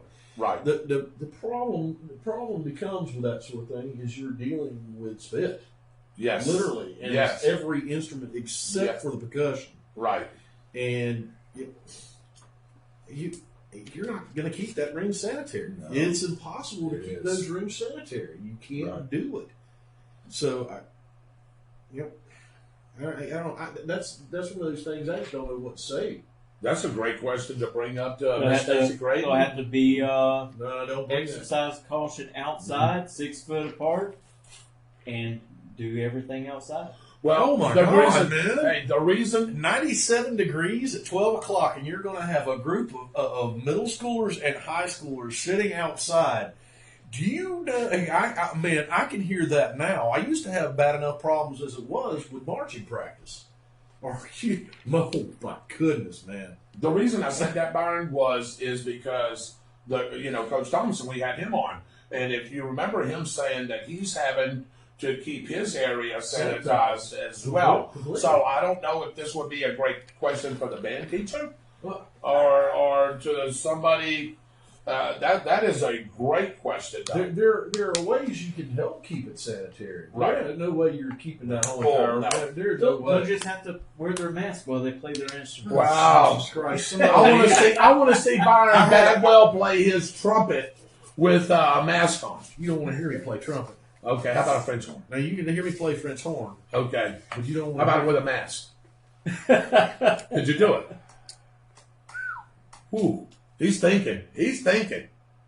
I don't know. I don't know if physics will allow that. I don't either. Yeah, there you go. Because The sound wouldn't. would it be you couldn't control the tone of the instrument. Right. You're an embouchure, fancy word for how you hold your mouth Mouth, and make but it to yes. an instrument. You couldn't hold your embouchure correctly because the mask would interfere with Right. the tightness of your lips Right. and also the space in your mouth that it takes to, Right. to fully make a full Because tone. on And some the of those- tonguing, the tonguing, which is a crazy term too, that is part of tone production too. And what happens with that is there's different syllables you use depending on whether you want legato or staccato licks. And I'm going way above people's heads right now. Right.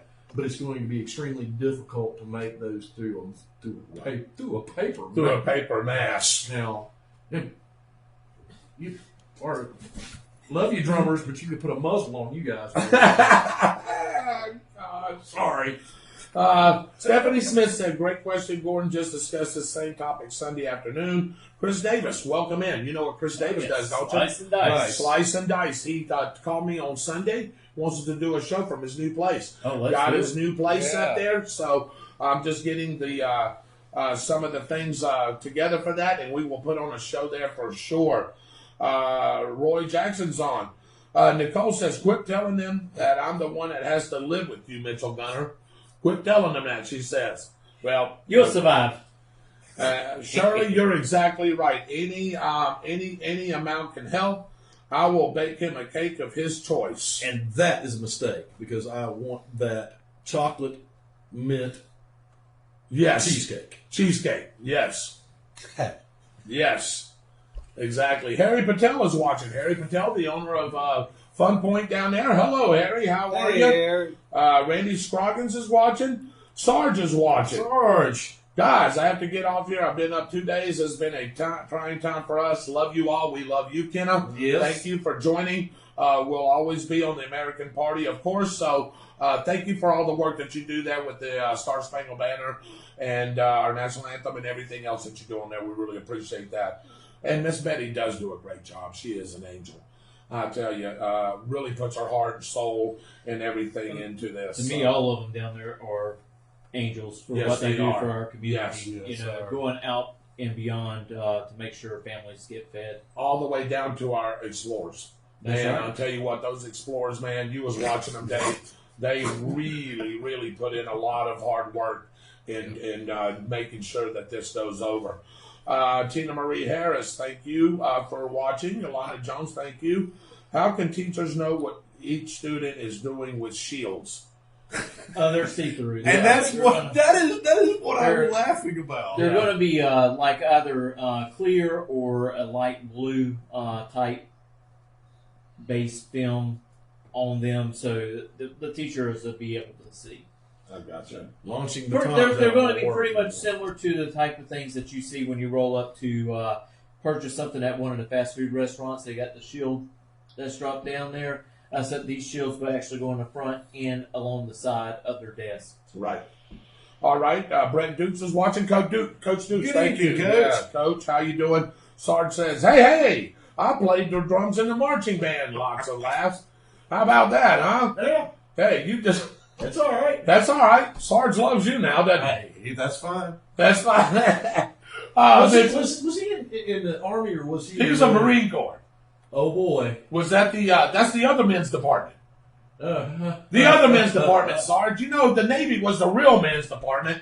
The Marine Corps was the other men's department. You know how it goes. What do you call a Marine with an IQ of 160? A platoon. A platoon. There you go. How about that? Mr. Sorry, Brenner. I have, Sorry, I we had to have, go I there, have Sarge. lots of friends. Yes, that were in the yes. I love our Marine Corps. I have a lot Sarge, of Marine friends. you will never hear anything like that come out of my mouth. Oh! My dad's a Marine. Pandering to the audience. Pandering. Hey, once I've always heard, once a Marine, you're always a Yes, Marine. that's exactly right. Semper Fi. Semper Fi. Yep. I love the Marine That Corps. means, I've by the got a way, lot if of you Marine don't know friends. what that means, it means always stay Faithful. Yeah. That's exactly right. Yep. Mitchell, anything else? That's all for me, David, from the local. So back over to you. Well, I appreciate that. And now, ladies and gentlemen, with the National Report, here is the freedom fighter himself, our historian, our political guru, our dancing destroyer, Mr. Byron Bagwell. Tonight, brought to you by Schuster and Sabin Law Firm in Jacksonville, Florida, home of Leonard Skinner, Yes, sir. home of 38 Special, Yeah. home of Rossington Collins. Yeah. I can keep going on and on. Wow. Yeah. Visit them online at www.piplaw.com. Welcome in, ladies and gentlemen. Mr. Bagwell, we've talked about several things that's going on in our great country. And let me preface this before you go into anything. Mitchell, unless you've been living under the third rock from the sun, man, you've got to know what's going on in the world today. Oh, not only from what's going on with our president, President Trump, to the COVID-19 situation. Also, to what's going on right now with the uprising and the wreaking havoc, if you want to call it. And I'll let Mr. Bagwell put his adjectives in. What's going on in America today. Look, when you come to this show, we try to tell it as it is. That's right. And we do our research as best as we can. If we don't know something, Byron will tell you if he don't know something. Oh, yeah. And, You and want if, it- and and if, if you- and if I say something that's wrong, I'll go back and correct it. He's done it many a times. I know I it will. many a times, and so have I. We'll go, David, you know what? You'll say, David, I got to go Saturday. And I say gotta- that I made a mistake. I made a mistake on this thing. A So, lot of times it revolves around people's names. yes, it does. You generally. But before Byron starts, Yeah. I just want to say there's a lot of un-American garbage going on in our nation.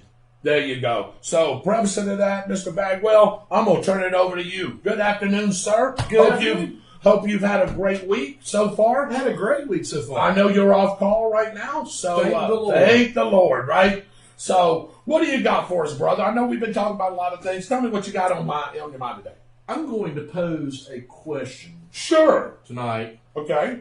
by a very great American who also happens to be a professor at Cornell University, or was. I Okay. don't know if he is anymore, if he's retired or not. Right.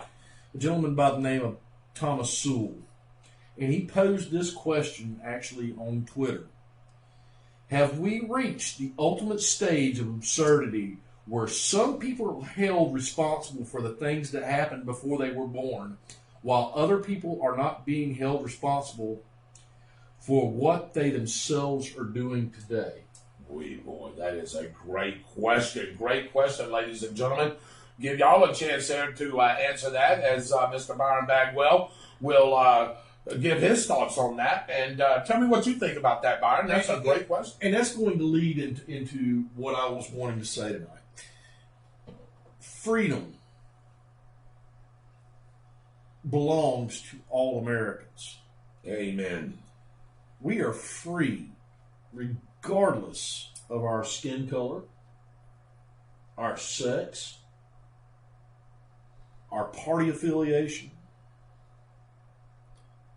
or anything else. We are free.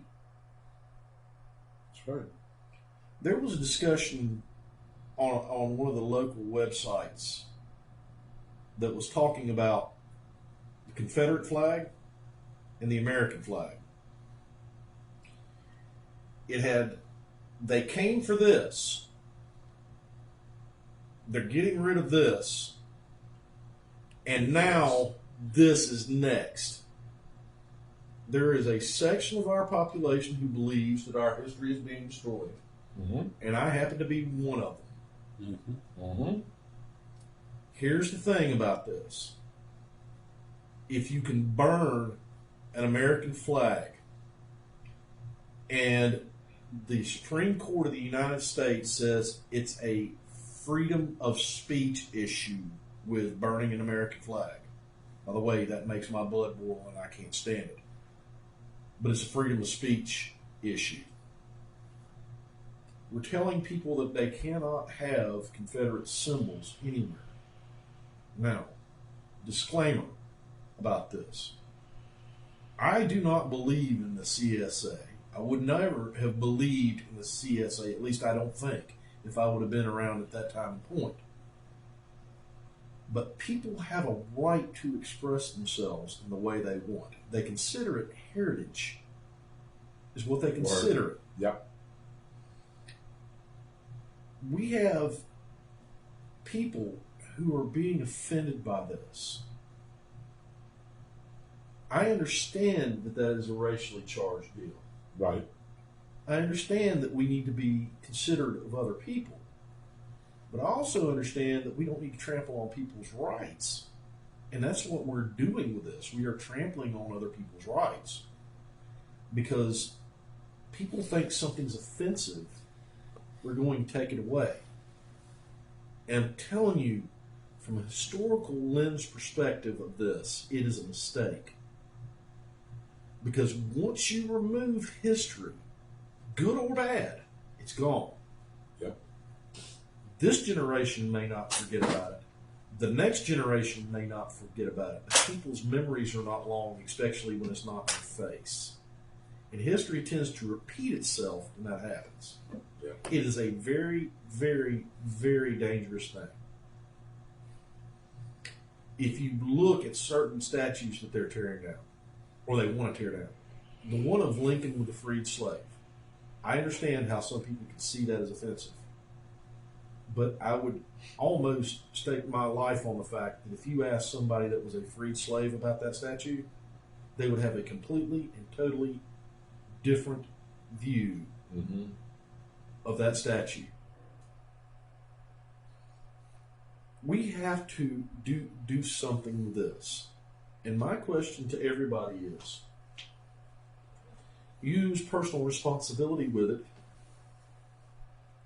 and talk to people instead of tearing things down and vandalizing things. If you think something's offensive, we do not need to make it go bye-bye. If you don't want something somewhere in a mall, and I'm not talking about like a shopping mall, I'm talking about like in a mall that goes to a building. No, right. If you have a problem with that and you want it removed, there are ways that you can have that statue removed without destroying it. It can be put in a museum, and you can make the choice not to go to that museum. The other side of it is the people that want it there can have a stronger voice than you do, and it can remain. That's what freedom is about. Freedom is not supposed to be unoffensive.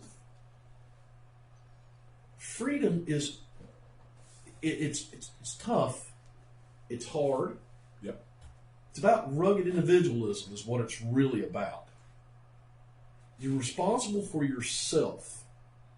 We have a problem in society with making society a problem and not an individual.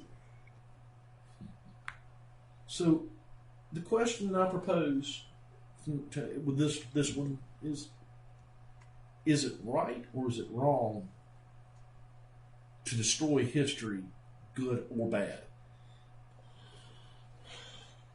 Mitchell, I'll tell you what, I'll let you go first. It's wrong to destroy it. You know, and the thing is, we start out by tearing down statues of the Confederate Army. Now we're tearing down statues of the Union Army. What's next? Are they going to go to a lusty battleground where they honor and show both the Confederate and the Union side, where there's a battleground or a battlefield, and destroy it? What's next after that? The tearing down of Old Glory because they don't like the red or the white or the blue color in the flag? I mean, now we're talking about getting rid and renaming John Wayne Airport in California. I mean, come on. It's like endlessly going on and on and on. Now there's talks of renaming Gainesville, renaming Jacksonville because it's named after Andrew Jackson. Renaming football teams and Renaming cities. football teams. Renaming Changing their foods. mascot. The erasing of history. Yes. You know, Socialist, communists, and It's ISIS. where they take it, exactly. They're taking it to start with one thing and totally keep on going up and going up and going up and going up. And like I said, I called both Marco Rubio's office, and I called Ted Yoho's office, and I said, y'all got to do something. I said, the United States is sitting on a powder keg. Eventually, one side is going to get tired of what's going on by the other side, and you are going to have a mess in this country. And we don't want that mess. No. Because you know what happens? We repeat the Civil War. History. Yes. It will not be the North against the South. It will be the conservatives against the liberals. No, it will be the conservatives against the socialists. Well, yeah, socialists. And the Marxists. Which, because liberal is the liberals, a person that is a liberal thinker can, and a lot of them do, have common sense about what they say and how they conduct themselves. Right. That we may not agree with them politically, Right. but we do have those who hide well, sure, as such sure, when they're actually socialists sure, Right. or communists. But yeah, you can't tear down history, and like, what's next? I just came back from St. Augustine. What do they want to do now? Tear down the fort because it was had the Spanish. It flew up under the French, back to the Spanish, and then it was actually used during the Civil War. So we're going to tear down the old fort because it was used during the time of the Civil War. Oh my goodness! Just total stupidity. And the number one problem, Byron, the reason why we have this problem today is because educators cannot teach American history the way it's supposed to be taught. And these kids that are going around, I call them kids because they're in their 20s, Yep. They don't know jack crap about how this country was formed and all the things that it went through, both good and bad, to make them respect everything that is in place to look Mitchell, at. they are being brainwashed by groups, and I'm going to say it like Antifa, Yep. that, and if you don't know who George Soros is, Byron has explained who that man is many a times. I don't even want to call him a man. He's evil. But yes. And he's funding a lot of this, along with some others as well. And all these kids, as you called them, because they are kids. To me, they are kids. Most of them are between the ages of 18 and 30. And they have been brainwashed by these people to think this way. They get paid by these people to think this way and do the things that they're doing. And they don't even know, as Byron and Mitchell said, what they are destroying. They couldn't tell you the first thing why they have destroyed any of those monuments, any of those statues, or anything. I can tell you, and if they do know, Right. they don't care, because as Byron the says, answer is they're racist. they're correct. Everything is racist. Racist, right? And that's And exactly right. that's absolutely wrong. That's a wrong way to think about history. Well, And they're to speak of tearing. George Soros. If the devil had a brother, it would be Soros. His son. Well, they're tearing statues down of people that literally fought for their freedom. Right. sure. Yes. Well, like Abraham Lincoln said, when the Civil War was over, this is the reason why we have monuments, both Union and Confederate, is because he said everyone who fought during the Civil War was an American soldier, and they should be Right. honored. And As such, that is yes. the reason why the monuments are where they are at. I mean, Yeah. you had brother fighting brother. I mean, Yes. literally. Father against son. Father and son. It's not we or I, it's us. There is a Right. whole lot more to the Civil War than Just slavery. Just slavery. Right. There really is. Please open a history book that's older than 2 or 3 years old, because they paint it in a different light. So, I do have another question for you when it comes to the statues and monuments. Okay. I really want somebody to tell me what Jimi Hendrix and Stevie Ray Vaughan did. Please, somebody tell me how a statue of Jimi Hendrix is racist. And that's what I'm saying. They're just using all this garbage to be able to try to erase our American history, all types of history, good, bad, music history, TV stars. I mean, what are we going to start doing now? Tearing up the daggone stars in Hollywood? And if you think that Stevie Ray Vaughan is just a white guy who bit off of black blues music, you need to go to have a conversation with Buddy Guy about that. Yes. And how good of friends they were. Yes. And you need to listen to some of his music, because some of it, like the song Change It, is about the issues that you're talking about right now. Mm-hmm. Instead of burning and tearing things down, he used his voice and he used his instrument to promote it. So I have a tremendous issue with this. I do too. A tremendous issue with this, because with a nation without its history is not a nation at all. And you're going to have bad, you're going to have good, and you're going to have the in-between. And you know what you do from it? You learn from it and you make it better. The history of the United States is a progression. From abject tyranny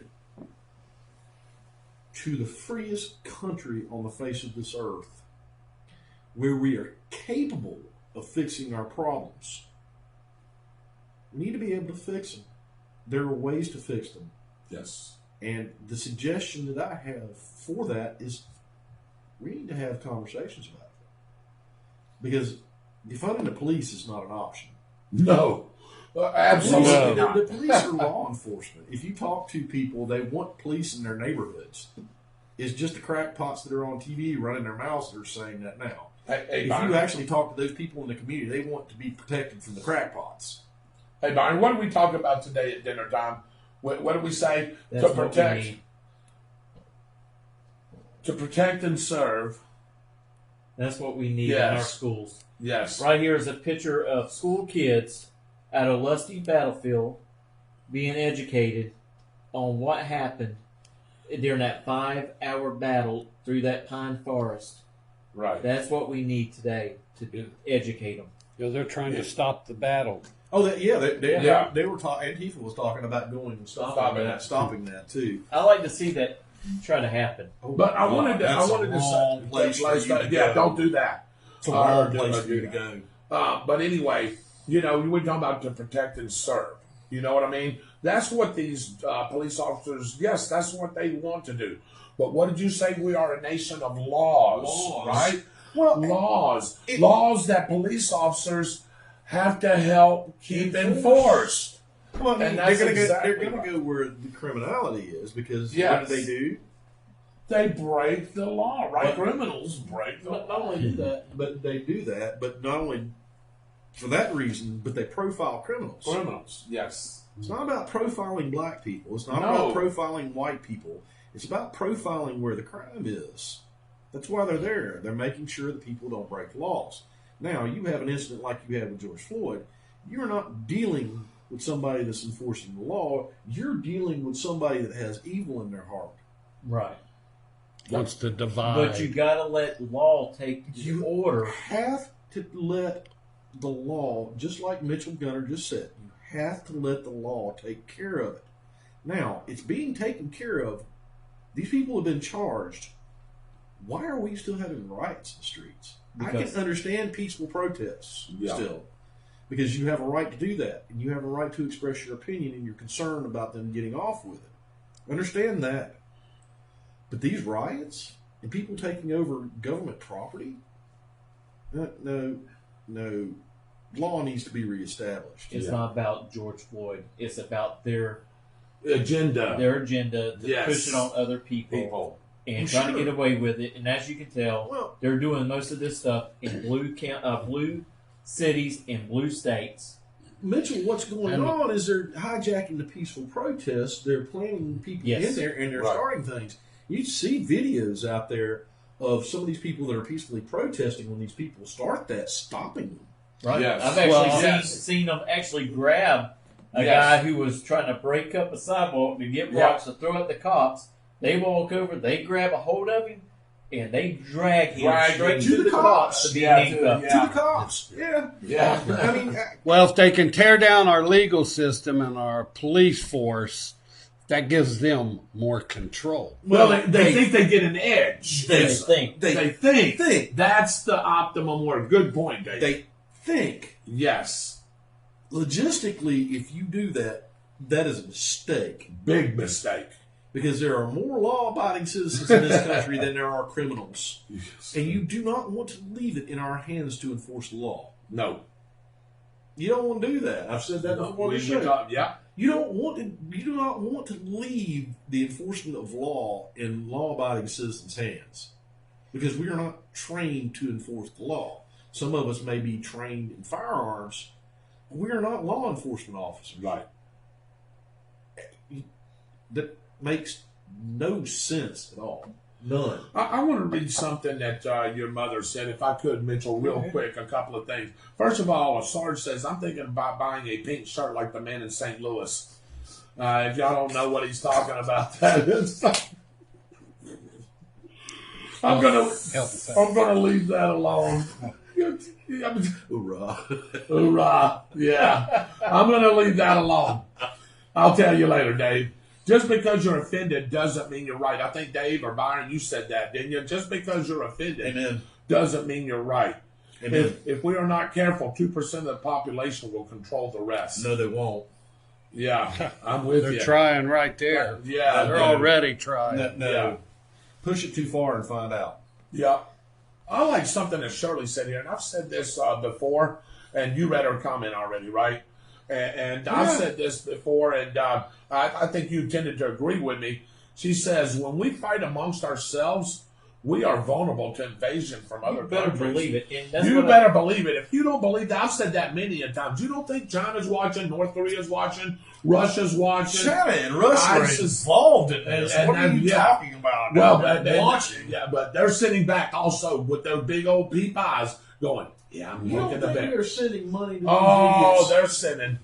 You know, They're Japan, when they woke that sleeping giant, Boy, didn't they? they realized Ooh, we made a big mistake. stay. we got to get them from the inside out. Well, Japan's not involved with this at all. I No, don't know. no, it's Pearl Harbor. Yes, He was yes. from Pearl Harbor. Yeah, they learn their lessons from history. The enemies of this country learn their lessons from history very And all well. them other countries learned their lesson from them. And what happens is these people are patient and they're willing to go through long lengths of time to create the environment that they want in our country. And it's been going on for, this is a product of things that have been going on for over 100 years, starting with the Wilson presidency. So you start looking at history and start understanding history, you can see a pattern to where it increases and increases and increases and increases. Sooner or later, we're going to have to put a stop to it. I'm relying on the federal government to put a stop to this, And I was going to ask you that same question. because I don't want to stop it myself. No. I just don't want to stop it myself. And that's the whole reason why I called Rubio's and Yoho's office. But you Hey, know, gentlemen, I know Y'all got to do something. My government's acting kind of dumbfounded about a lot of what's going on. This is Yes. of course clickbait on Facebook and Twitter and some other places. There is a rumor going around that that Antifa is going to come to the suburbs and cause all sort of problems July 4th. They're going to use the fireworks and things as cover for gunfire. Let me write this down. Bad mistake. And big and bad mistake. Hang on a minute. I don't believe in clickbait. Somebody shows me something that shows the government is concerned about this, I will believe this. But I tell you what I will do. I will be prepared, just like I always am. Have your own fireworks. And when it starts, I better hope I can't get to my neighbors. Because what's going to happen after it starts is I will gather my neighbors up and we will go handle the rest of them in the neighborhood. May have to pay the consequences later for those actions, but guess what? I won't have it in my town. Yes. There are elderly people that live around us. There are children that live around me. I will not allow myself and my neighbors to be put in that danger. So Yeah. I know people may be monitoring this. I just want you to think very carefully when you start talking about that, because there are people out in the woods, if you want to call it that do not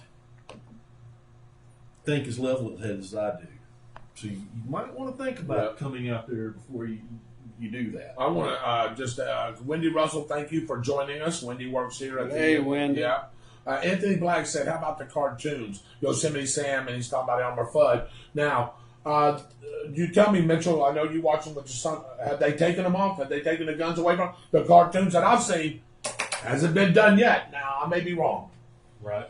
Yosemite Sam, Elmer Fudd has the right to the Second Amendment too. Yes, they do. And guess what? I'll watch the one where they have their right to their Second Amendment. Yeah. Because I still I haven't haven't seen any where they taken. I haven't seen where they taken it away either. Because Utterly absurd. I don't think They're cartoon characters. I don't think they're going to do it. A lot of the stuff that you see is usually not true on Facebook.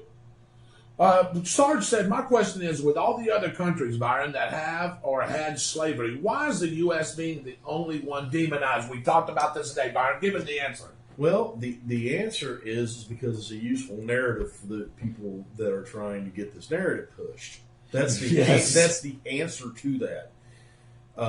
We ignore things like the history of the Irish inside of the United States who were also enslaved. Nobody wants to talk about a white person as a slave because it doesn't fit a narrative.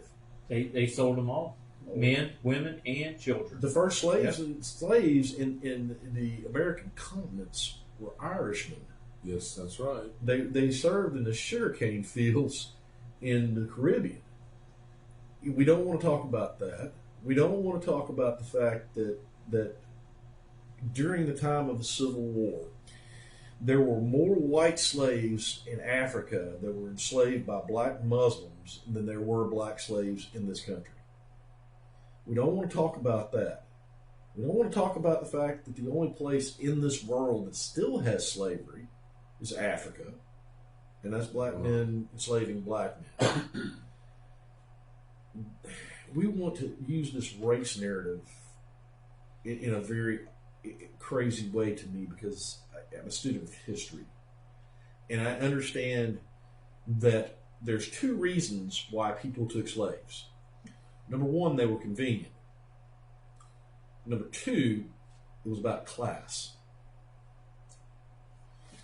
Because if you look into the Slavic language and the Slavic people, do you know what that word literally means? Slave. It means slave. They were a race of slaves. Yeah. This world has a horrible, horrible history. And we're using it in a narrative that we shouldn't use. We should, however, look at how we treat each other and fix that problem. But you're never going to take all the evil out of hearts of men. That's not going to happen. Period. If you know anything about the Bible, that is not going to happen. If you don't believe in the Bible, just read whatever book you believe in. You are not taking evil out of the hearts of men.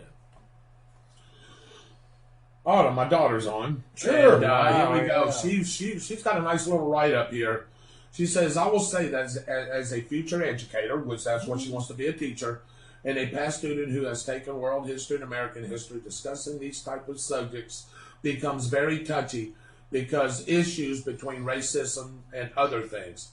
When I took American history, this specific time period was discussed very little because it can cause so much controversy between students and teachers within the school.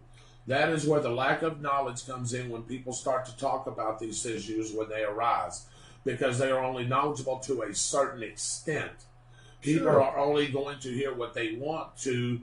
They take it and run with it without knowing the actual history and understanding of why it happened and how it happened. Well, when you talk about Great write-up on it, by the way. nation splitting itself in half and literally killing each other to 600,000 people, there are more issues than just slavery involved with it.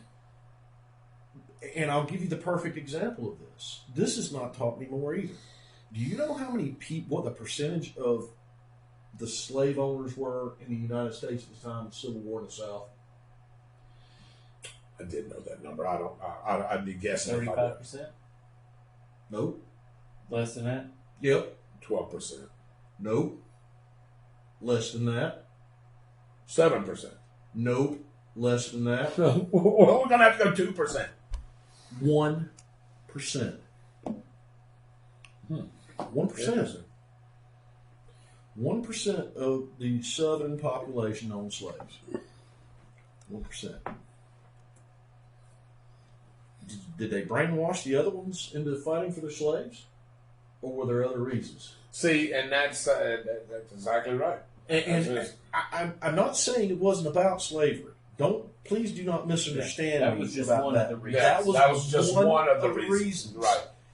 It was a states' rights issue to the South. And guess who was egging it on? Great Britain.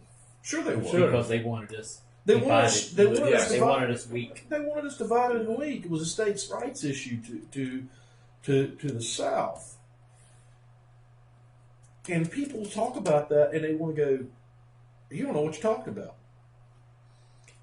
I look at history, or try to look at history, you can never fully do this, through the eyes of the people that lived during that time.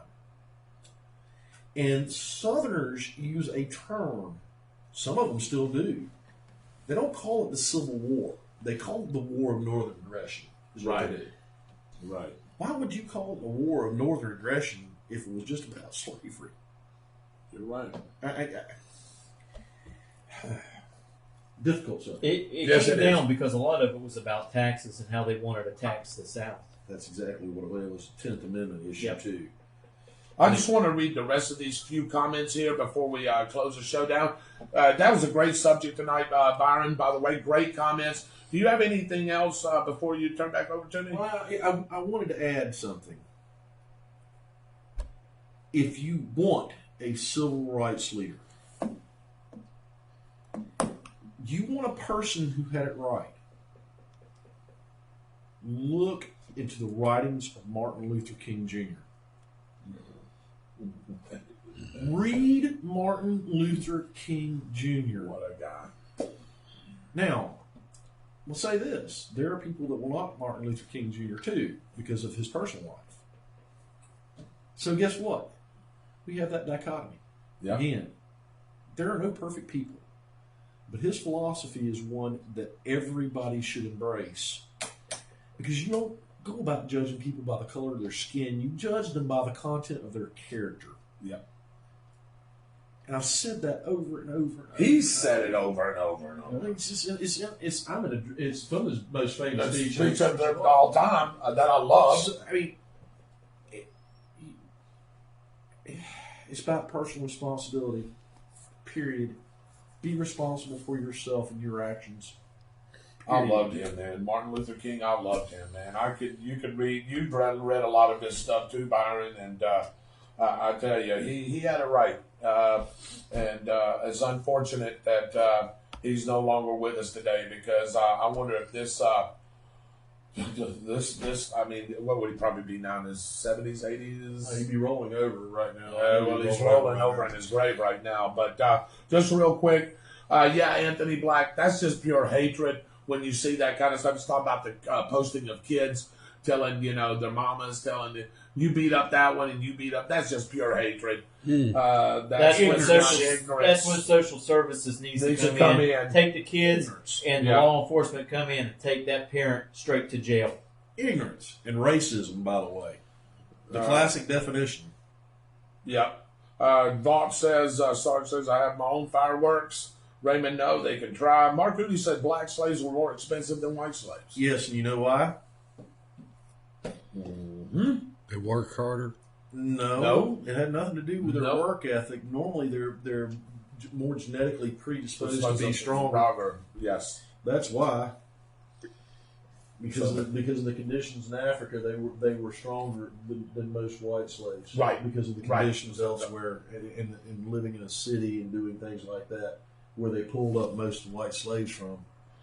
All right, guys. Well, look, it's been a great show tonight. My name is David Rodgers, your host of On the Spot with David Rodgers. To my left, you just heard him, Mr. Byron Bagwell. To my other left here, that you can't see behind the scenes, but you've heard his pretty voice, got a little pretty long ponytail, Mr. Dave Holland. To my right here is Mr. Mitchell Gunner with our local news, and you've heard Mr. Michael Heater tonight as well. Gentlemen, before we close out the show, give you 30 seconds. Real quick thought, Byron Bagwell. I know you just come off of it. I usually start with you because you're to my left, so what you got for us? Final thought. My final thought is this is America. We are all Americans. We need to start acting like Americans. Stop seeing skin color. Man. Because skin color matters not at all. It matters what's in your heart. I like that, man. Amen. Dave Holland. Byron just took the words right out of my mouth. You too? The only race I see is the human race. Good. I like that too. I don't know. There's some Chinese and some Russians and stuff. There's some Spanish. There's some Spanish. Yeah. Hey, a final thought real quick. Venezuela? Are you talking about? No! Man, we're going to get it out on Saturday, buddy. No, we're not talking about Venezuela. No, we're not. No, we're not. We've got other things. We've got haircuts we got to get. No, I just want to say, I want to just reiterate what Byron said. Look here, we're all Americans. We're all people. When I talk to somebody, and, I don't like this narrative either, Byron. We talked about it. If you want to, I consider myself American. That's what I am. I've served my country. I've served it proudly. Thanks, sir. And I love this country, and I would do it again and again and again. But I'll use it just in the context of this particular speaking. I'm a Spanish American. I'm half Spanish and half American. And guess what? We were talking about racism and those kind of things there. When I talk to somebody, I don't look at them as I'm talking to a black man, a white man, a Chinese man, a Finland man. I don't look at that. I look at you as a man or a woman if I happen to be talking to you that way. I just want to treat you with the utmost respect as I would want it back. So if I'm not giving the utmost respect, I shouldn't get the utmost respect back. But if I'm giving you the utmost respect and I'm talking to you decently, I want to talk to you, as Mitchell just said, as a human being, part of the human race. Yep. As Byron said, quit looking at color. And to all of you guys that are out there destructing and tearing things down that you don't know what you're really tearing down, please go back, as Byron said, and take the time. I don't know if you will, if you won't, but I will put it out there. Take the time to read some history books. Plenty of them around. Go back and read some of our history, because you are tearing down what was indeed a fight for this great nation and its history. And you just, if you tear these things down, as Byron says, history tends to repeat itself when there's nothing there for a reminder of it. But again, I just want to say I love each and every one of you. God bless you. Saturday, boys, I don't know, haircuts? Well, I want to say one thing before we go. Okay. We got to stop with the labels, too.